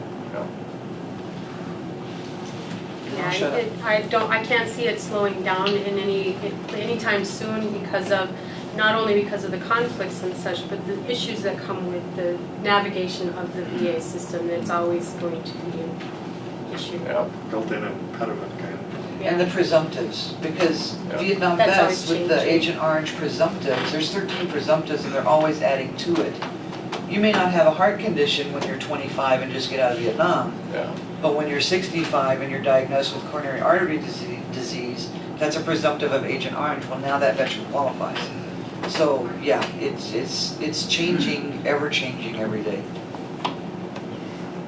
All right, well, thank you. Thanks. Thank you.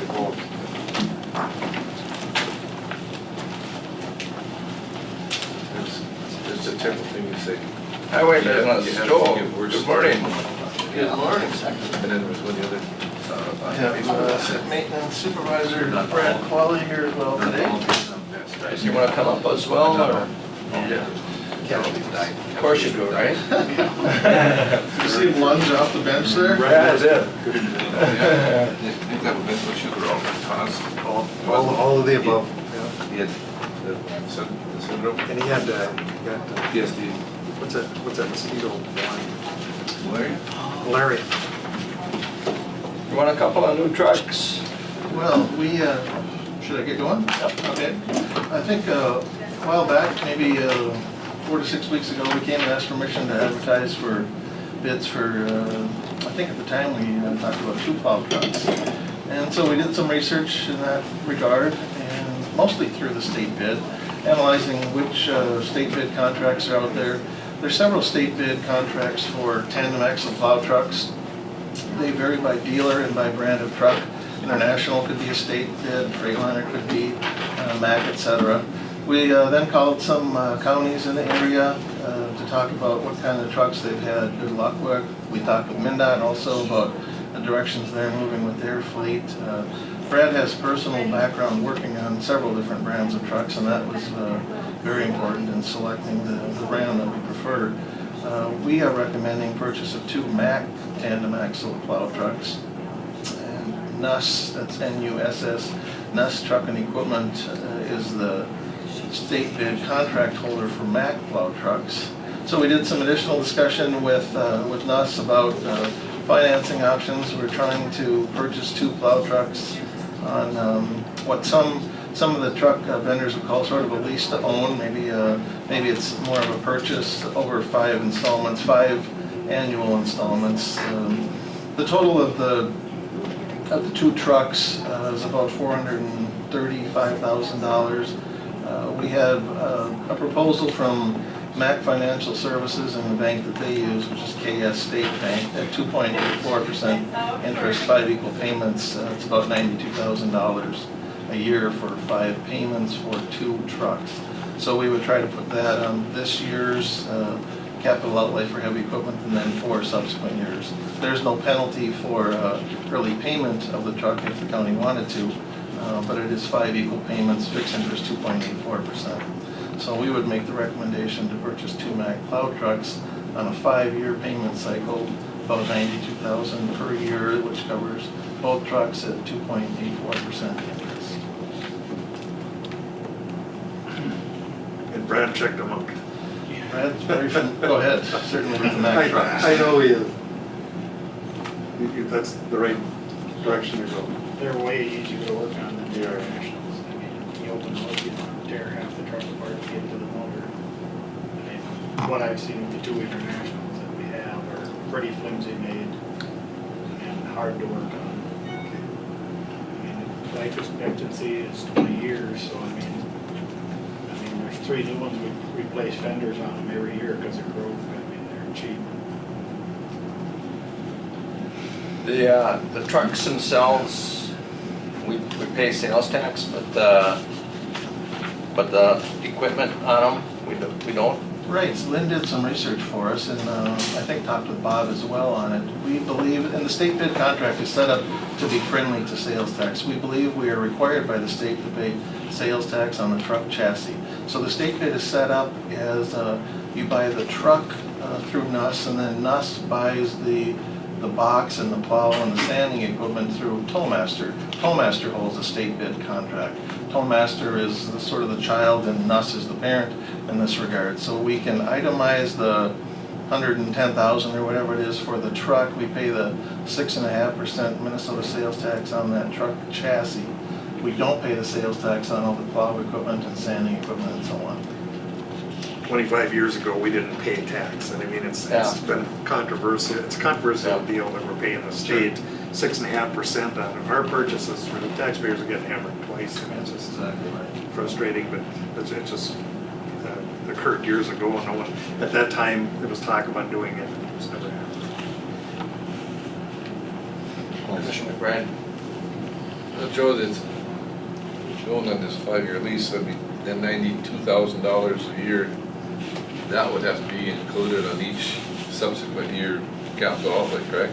Exactly. I mean, it would have to be listed, it's not gonna be, say, well, that was bought back in 17, no, if it carried through to 2021, that's gotta show up each year as capital outlay. Right, I think if this scenario goes forward, we think it's sort of a fixed cost where we'd come out of the capital outlay each year by that amount. Bob, I mean, is leasing, have we done much, anything like that before? Not much, no, we've never had that I know of, my 15 years. I mean, we move forward, I mean, is that the auditors comfortable with, or? I don't see a problem with it, you know, it manages your cash flow.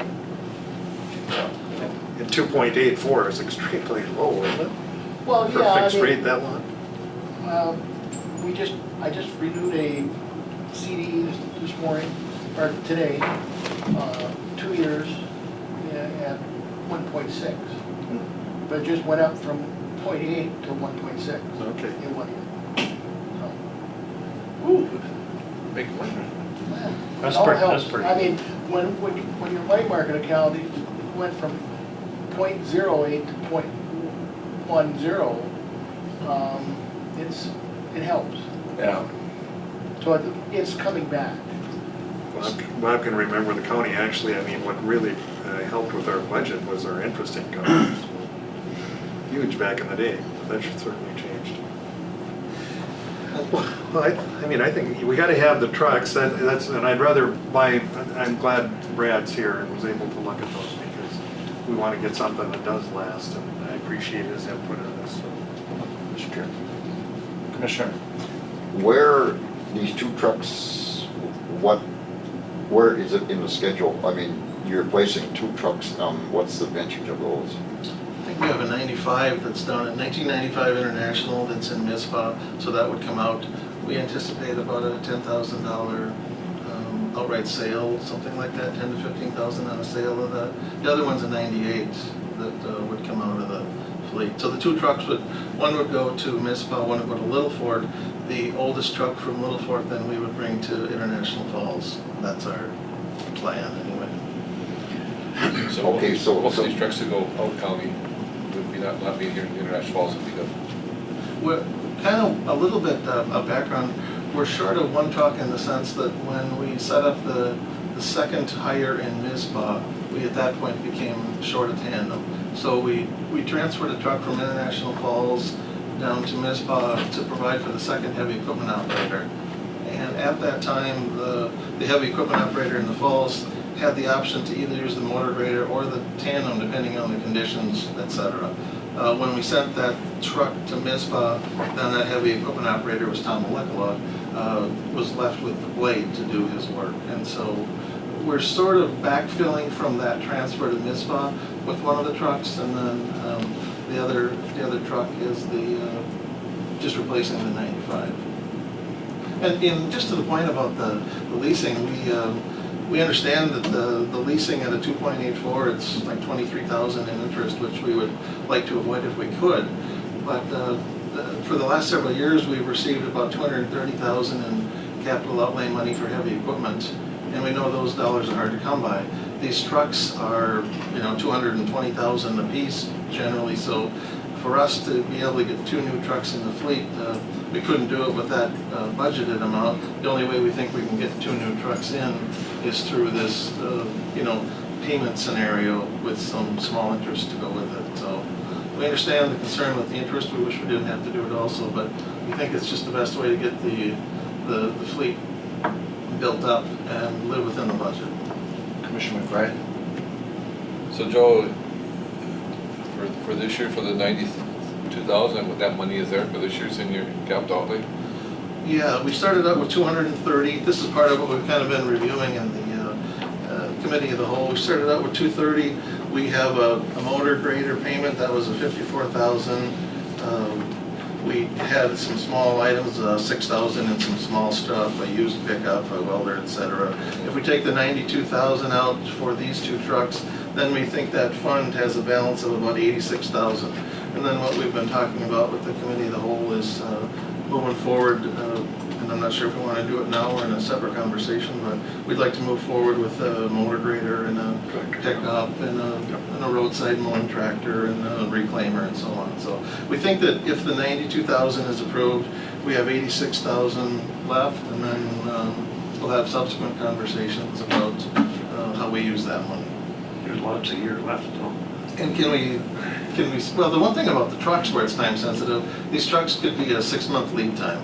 So it takes a while to get the truck, and then the truck vendor sends it to the tow master. The tow master does the box, then they send it to Falls. Falls puts the plow gear on it. So there's a multi-step process. A 6-month lead time might be what it really amounts to for these tandems. So weird or not, we might not get them till December. No. The tractor grader is very much needed also here, but they're trying to, take the most important things first. Commissioner Skoye? So what you're looking at, your average truck life is 20 years, that's what you're saying? And I think Doug Grindle, I think, held that too. I think he targeted 20 years. So the oldest truck that we have on the road is the 1995. And so we just went past that. But I think, as Brad said too, we're trying to set ourselves up for a kind of a 20-year replacement cycle on the tandems.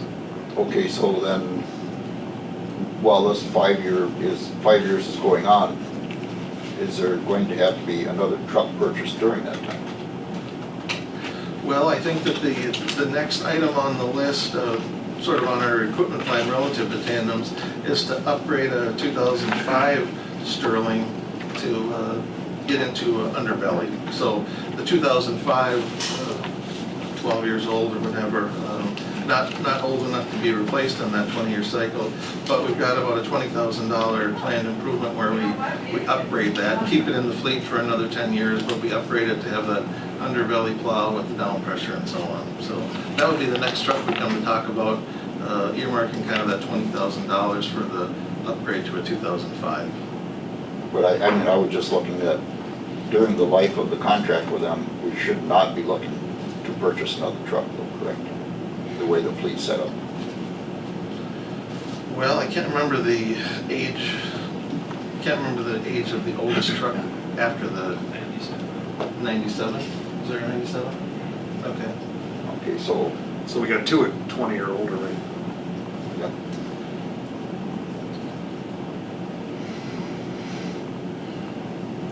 So while you're in contract with these 2, you'll probably be looking at another one somewhere, at least. Sometime during the life of that contract.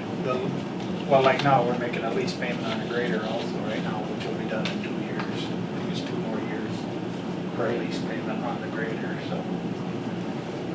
Depends how if we get set up with the Minnesota Power stuff and another grader there, we'll be in perfectly good shape to do that. Yeah, It's just, Colleen has something that. I showed 2 international tandem plow trucks from 1990. no, I can't think of any tandems. I think 95 is the oldest tandem that we have. So these need to be deleted from the list. I think they were sent to. Good thing Colleen's paying attention here, you'd keep us, Yeah, a little adult supervision. Yeah. Well, I think the Delta got in line. Oh, Environmental services got in line. I see. Yeah, it's really to my knowledge, the 95 is the oldest tandem in the fleet. And I think we have a 98, 2005. They were just saying, Colleen, that we did transfer some equipment to other units of the government here, the transfer station for one. Maybe, yeah, environmental services transfer station. So maybe that's what's still reflected there. I guess we'll have to look at that. Yeah, we'll get with Colleen and review the list. They're not good. No. And these, sorry for interrupting. No, I'm glad you did. All right. and these 2 leased trucks will have the under Right, plow system. both of these Macs would have underbelly come set up by Falls plow equipment. Colleen's here to save us from the state. We don't right We don't have grinding options. We can add the tanks if we want. None of our trucks have brine right now. Yeah. We just have sand and salt. So you're looking for a motion then? Would like to, if the board is willing, move forward with the purchase of these 2 Mac tandem plow trucks on this 5-year purchasing scenario. Well, I'll move.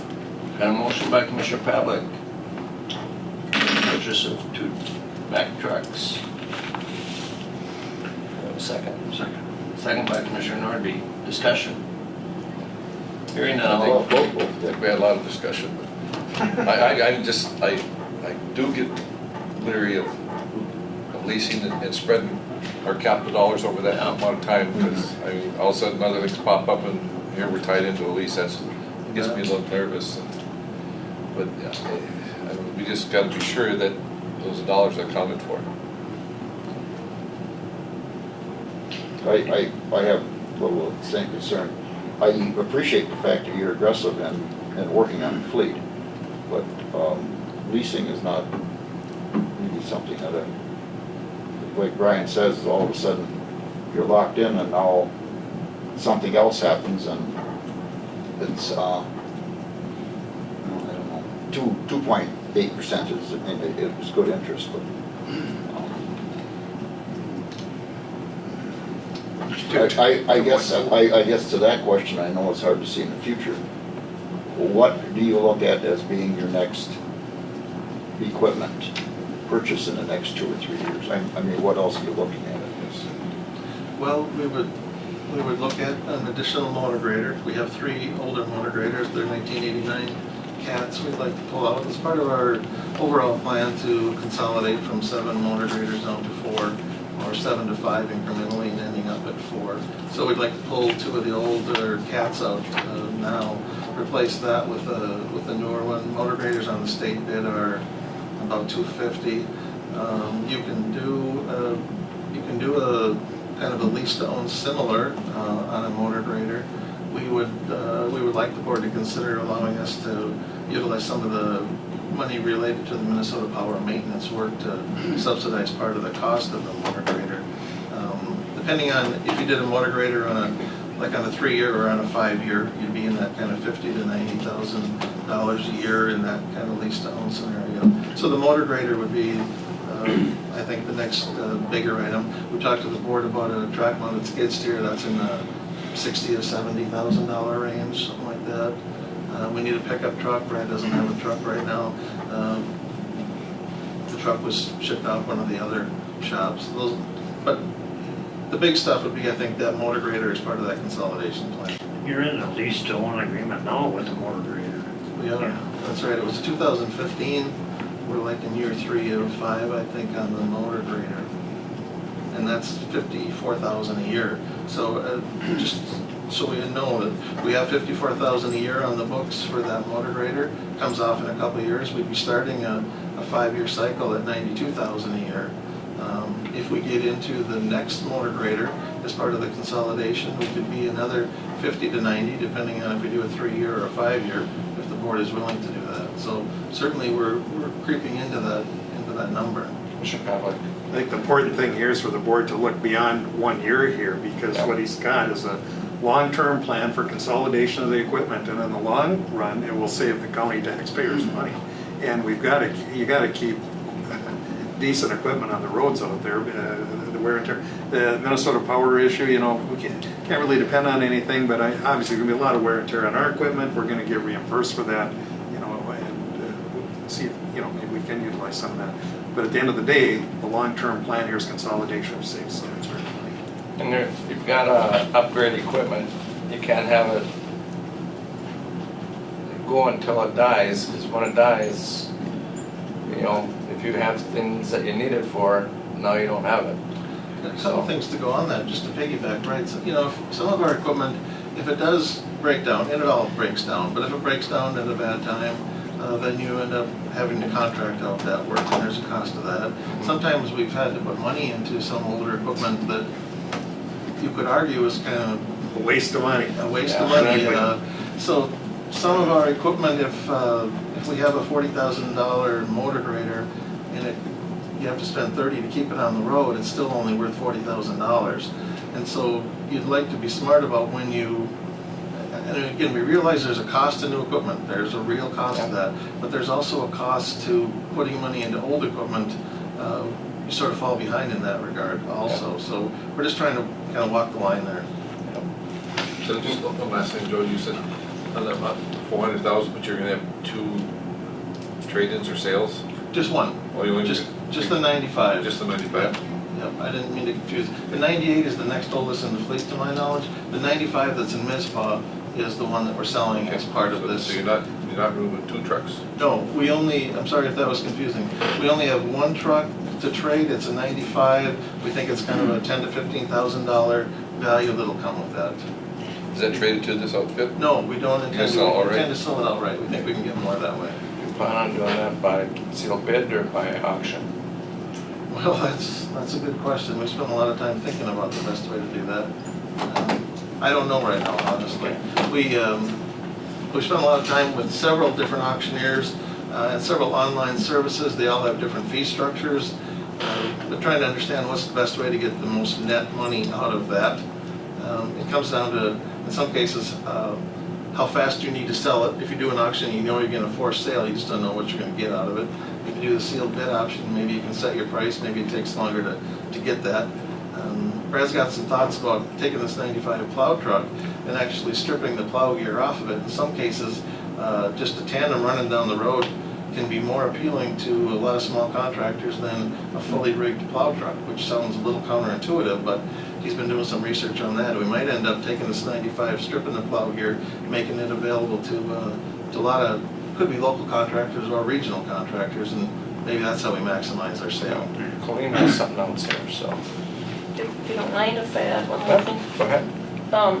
According to my list, you're depreciating this equipment over 10 to 12 years. So a lot of this older stuff is fully depreciated, which means there's no depreciation expense. When you submit to state aid maintenance and get your maintenance allotment dollars, if you have depreciation expense, that adds to what they'll give you for your maintenance allotment. So if you don't have any depreciation expense, We're not getting maybe reimbursed. not getting the reimbursement that you could because your stuff's all fully depreciated. Good point. That's an So excellent there's some point. maintenance money available too So there's benefit to having that depreciation. from that point of view. Yeah. How to spend it to earn it. That's an excellent point. Thank you. Any further discussion? Hearing none, all in favor? Aye. Any Well, just aye. Any opposed? Motion is carried unanimously. Very good. Thank you. Thank you, Joe. How's everything going? No, I think I have one more. Oh, yeah, you do. I You do. appreciate Sorry about that. you're Joe called me. scheduling this. Set public meeting date for reconstruction of Casal 103. Yes, thank you. We, last summer, I believe, we held public meeting number 1 with the property owners to discuss upgrading County Road 103 or South Jackfish or Anchorage to County State Aid Highway. In Rainier? Yes, we did. We held it at the Rainier Community Building. We did direct mailing to all known property owners. We had 30-some people, I think, in Good turnout, attendance. yeah. We had a good turnout, and we had a lot of drawings hung on the wall. We kind of gave folks the overview of responding to their request to fix up the road. There were some folks that were concerned about the condition of the road, and so they wanted to know what would it take the county to fix up the road to a certain standard. And we discussed several options. If we left it as a county road, there's limited funds available, and we had this discussion about funds and costs and timetable.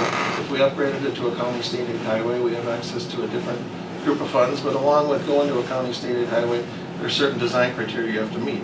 Which can, with the road, slopes, ditches, and so on. So we talked about sort of the pluses and minuses of doing that. And we shared a lot of information with the folks in sort of a preliminary design fashion. I think that the vast majority of the people were positive about the project. I think there was a couple, 2 or 3 that I could think of that had concerns about what was going to be the impact results when you go into a county state aid highway. We told the folks at that time that we would go back, advance the design, and come back to them with more detailed drawings showing impacts to individual properties, driveways, etc. So we have that information available. We'd like to hold a second meeting for the folks to be able to get into more detail.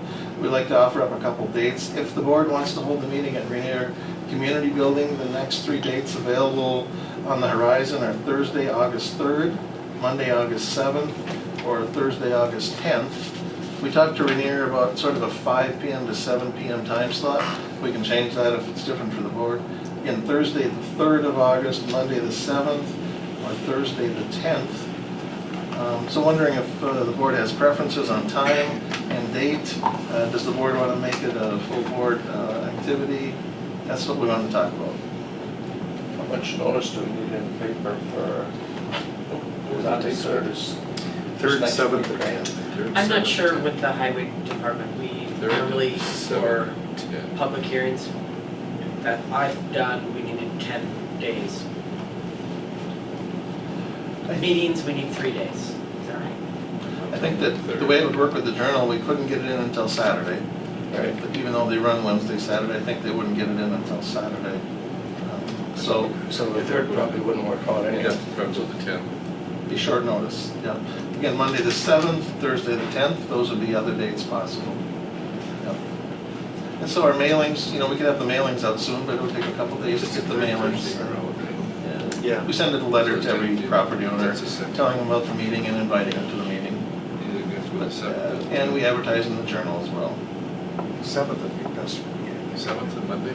I know for sure. Mondays are okay. Okay. I work with you guys? Yeah, Monday's all right. Monday the 7th, do we like 5 p.m. to 7 p.m.? Is that okay? Or is Just there kind of, like you had before, kind of just open door. Yeah. Not a formal meeting, but Right. let people ask questions. Right, and if there's a distinction to be made, we're not calling it a public hearing, we're calling it a public informational meeting. It doesn't have that so much of a formal connotation as a public hearing. It's just kind of part and parcel with road projects, that's what we usually. Generally, I think we're trying to just get the consensus that all or most of the folks want to upgrade to the CASA, they understand the trade-offs. We'll have to come back for a separate activity with the board to revoke some mileage somewhere and put this into the CASA system, but. Isn't that a CASA now? No, County Road. Okay. I think as part of the meeting, though, if we're going to do it as a board, Kevin, the chairman, would have to open the meeting, and then we got to allow an opportunity for people to ask questions. Sure, absolutely, and that's, I think. And then we can Yep. adjourn that, and they can look at the thing and have, maybe one-to-one contact with you folks. Sure. One of the concerns, at the first meeting I recall was, if we don't do this, what happens? I'm trying to explain to them probably nothing, because if we've got the opportunity to put state dollars on a road and the county board elects not to do it, I can't see us taking county dollars when we have so many county roads out there that need work.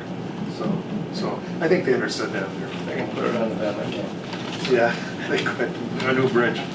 I view this as it's just a smaller version of the Old Shores project. To me, it's the same story. So it's going to be 7th from 5 to 7? Sound good, 5 p.m. to 7 Then p.m. one question for Joe. Now, if we revoke mileage to go to CASA, you haven't figured out the county dollars involved? Is it, what's this upgrading, how many county dollars we're talking? We think it's kind of that $2.5 to $3 million sort of project. So we're talking $200,000 county dollars, 200,000 county dollars? Oh, no, I State think aid. it's fully state aid. It's fully state aid funded. Just like Gold Shores, right? Okay. And we have a little bit of a choice. The easternmost part of the road from where Bald Rock Road intersects 103. There's different options we could do on whether we completely reconstruct that or whether we just sort of resurface it, and that would have an influence on the cost for the whole project. Certainly all the properties are kind of from Bald Rock to the west. Just a short history, after the sewer project 11 years ago, Doug resurfaced that road. It broke down the first year. It was a complete waste of money, and so we've kind of taken position, we're not going to put any money into that. It needs reconstruction. And, you know, it's just, as luck would have it, it meets those state requirements. We've got egress and out, you know, both ends onto a state highway. That was a hang-up we had on Gold Shores. The way we got around it finally was the loop. Yes. And then they went along with that, but you have to meet that criteria. And if you meet that criteria, then that makes it eligible for these state dollars. Well, what an opportunity. That's the way I look at that. So some portions, the eastern portion of that road are in pretty good shape, aren't they? Yes, it is.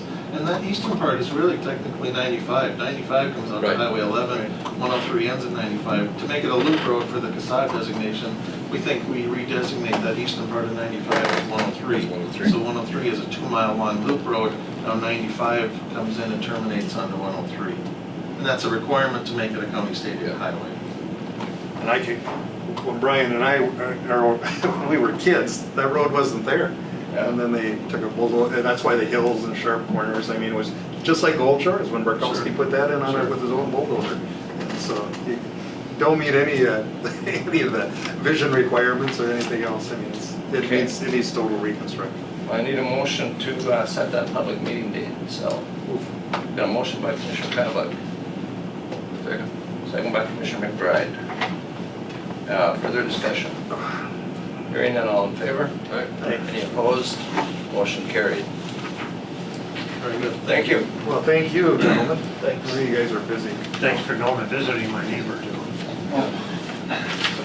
Oh, wait. Want to come on up?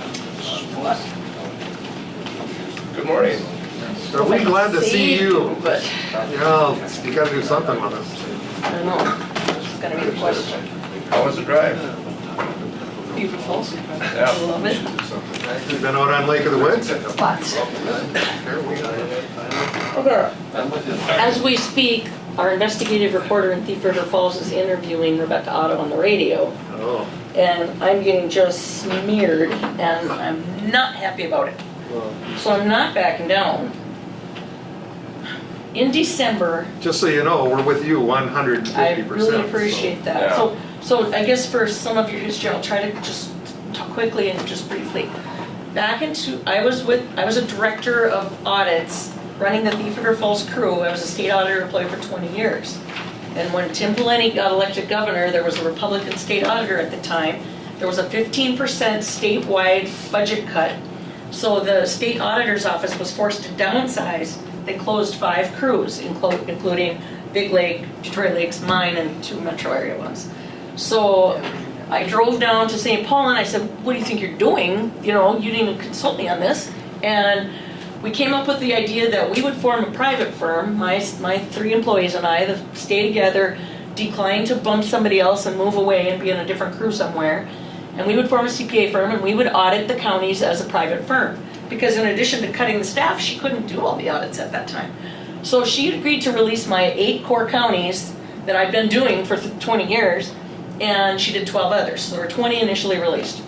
So for 13 years, we've been doing these 8 core counties. Since then, we added Cooch because it wasn't one of the original core. We've had Becker on and off, Polk on and off, you know, because what happened was then she had the right to take them back if she wanted to. So we did Polk, then she took them back. We did Becker, then she took them back. It was staffing issues with the Moorhead crew, because the Moorhead crew was now in charge of Northwest Minnesota. So when they'd have literally someone come back from being on some kind of leave, they'd need more work to do, so they'd take one of my counties away. Fine, then they'd usually trade off something, and that's kind of how I got Cooch in the first place and so forth. So So now I have these 8 counties, and every 3 years, the AICPA sends out a team to each of our peers of CPAs to an office, and these guys came in December for a most recent peer review, which is a process that's sanctioned by the AICPA, the American Institute of CPAs, who performs all audits, and they send this crew out to go through our work papers in detail and make sure we're holding up to industry standards, implementing all required technical issues, doing the work that we're supposed to be doing. So they chose Pennington County this year as their sample county. 2 guys spent 3 days going through it. We had ongoing dialogue, 1-on-1, or 2-on-3 actually, discussing what the work we did and what we did, why we did it, and how everything laid out and what our documentation proved. And they said, you passed. So once again, because every 3 years we've always passed. There's only 3 categories: pass with deficiencies, or fail. We've always passed, never deficiencies ever in all these 13 years. So we're like, okay, good, we're gold, we're doing everything right. And our peer reviewers do give us suggestions. We should beef this up, we should, quit doing that, quit looking at $5 lunch reimbursements, for as far as picking disbursements to sample, quit counting petty cash, make the treasurer do the petty cash counts, So we have modified our procedures so we're not doing wasteful, unnecessary, excessive things. The other thing we've done to keep your costs down to what they were about 13 years ago is we've passed off more of the work to your staff, who are fully competent and capable and skilled, and they can do the work. So we don't come in and sit there and do extensive spreadsheets of all your information. We give the spreadsheet templates to the staff, payroll, Betsy, everybody, highway, social services.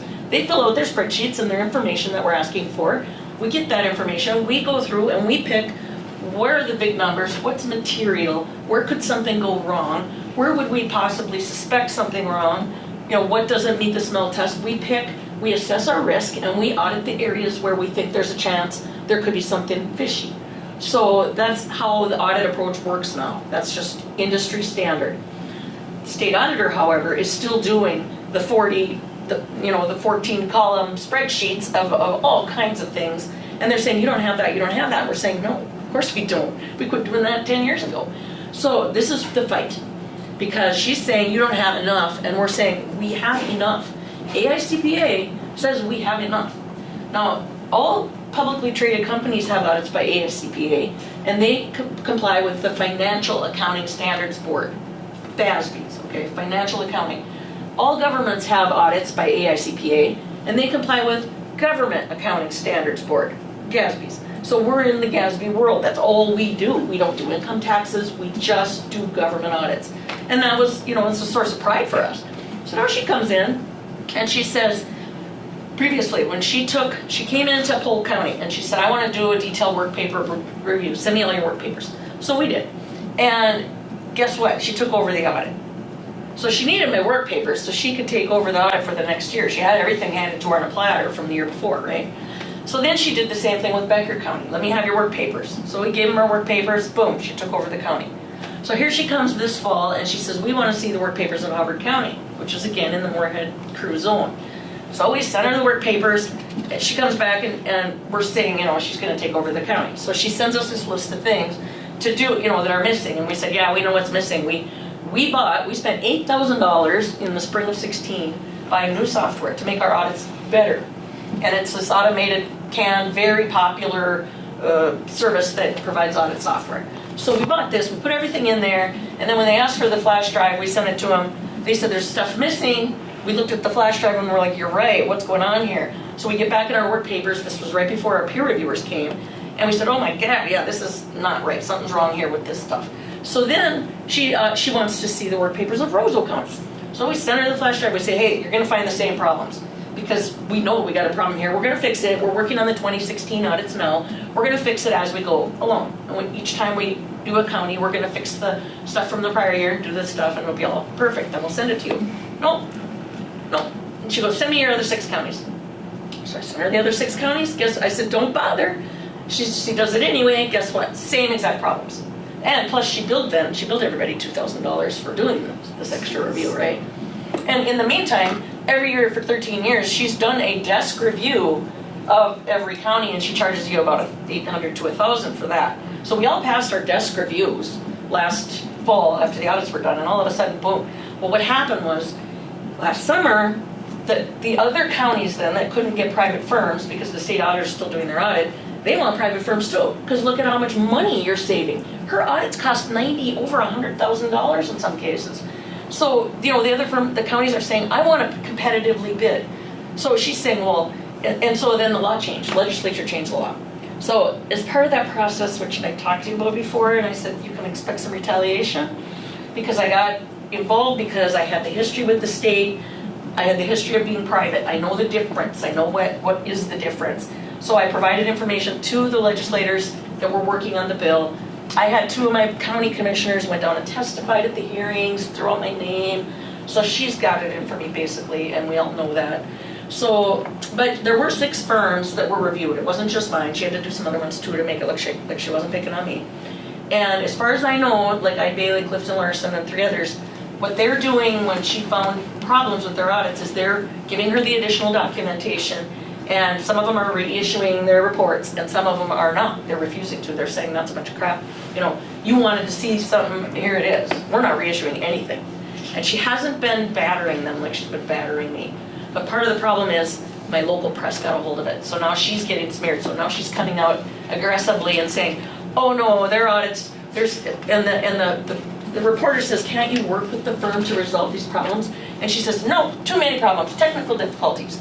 Well, technically there are no difficulties. The numbers are solid, and she knows it, and in her findings there were no problems with any of the numbers, or she would have written me up for that. She didn't. All she said was lack of documentation. We said, we know, give us some time, we'll provide it. Didn't she lose a big court battle here a couple years ago? She's still in it. She's still in it. She sued 3 of the counties for refusing to sign with her. She wanted a contract. It's Becker and Ramsey and Wright. And she wanted a contract and they refused to sign it. So she's suing them as the named 3 plus all the counties that are private now. There's like 40 that are private now, and audited by these 6 firms. So she sued them and lost. So she appealed it and lost. Now she's appealing to the Minnesota Supreme Court. She has spent over $250,000 in taxpayers' money on these lawsuits. This is not done. She's still requesting that the Minnesota Supreme Court hear her case. They do have the right to deny it or hear it. So we don't know yet where that's at. But in the meantime, she's saying, bottom line, she's saying the private firms' audits are no good. Minnesota counties need a better audit than that. And we're saying, we complied with all your standards, all your checklists, everything you've asked, and now you're coming up with some new standards that we don't even know what they are. Because the AICPA says these are perfectly acceptable audits. And my position is, the state auditor's been doing these Cadillac audits for a long time, and we're giving you a Chevrolet.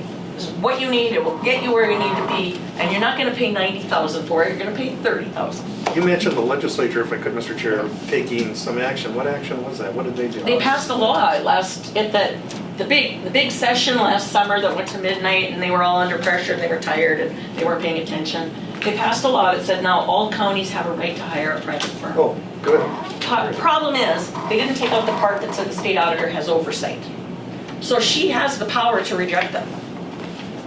Period. So what does that, then that just negates everything the legislature did, because they wanted counties to have the right. And another point, she's saying my audits are way too cheap, that's why they're no good.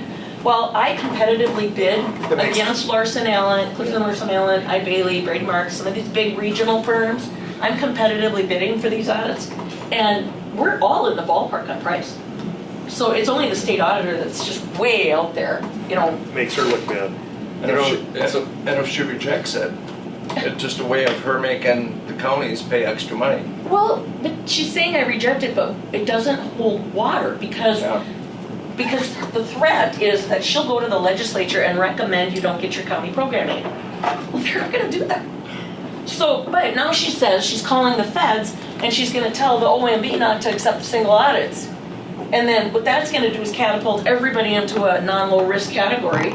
So that means now my audit time has to go way up because I have to do more federal testing. It's not, they're not going to, well, she's suggesting they reject the audits. Whether they do or not, the Minnesota State Society CPAs is the coordinating office for the 6 firms that have been attacked. they were really gung-ho on, you know, they have a lobbyist down there and they have been really gung-ho before the session ended on fighting her. But then the session ended and they didn't get anything in place to stop her. And the State Society somehow somebody got to them because they have backed off now on doing anything. And they gave me the number of a hotshot lawyer that I'm supposed to call, get a lawyer. Because number one, I'm being slandered. And in a normal AICPA industry peer review, it's firm on firm. It's two-way dialogue is required. You have to, you have to talk to the firm, ask them what they did, why, where, and you can't just take a flash drive and look at it and say, oh, that's no good. That's not even an ethical or legal review process. And in the AICPA, if someone did pass a peer review with deficiencies or fail a peer review, there is a process involved for the firm to straighten it out. They don't pull their license. They make the firm comply with the requirements and prove that they can do it. There's like a probationary period or something. But I mean, they work with the firm to get the requirements met, whatever it is they're lacking. But you don't come in and take someone's clients away and close them down. That's just not, that would never happen in the industry. So she's overstepped her bounds at many levels. So now we're sitting here, we're already in the end of July. There's no conceivable way we can finish all 8 counties in 2 months. We know that. And plus do the work she's demanding to go back to 2015, which, at this point, what's the point of that? And so we're struggling with what to do. I mean, I'm not gonna do your audit if she's gonna do it over and you have to pay twice. Does the legislature have the oversight here? I guess I'm... Well, when I asked her that directly because I spoke with her, she said they're not in session right now.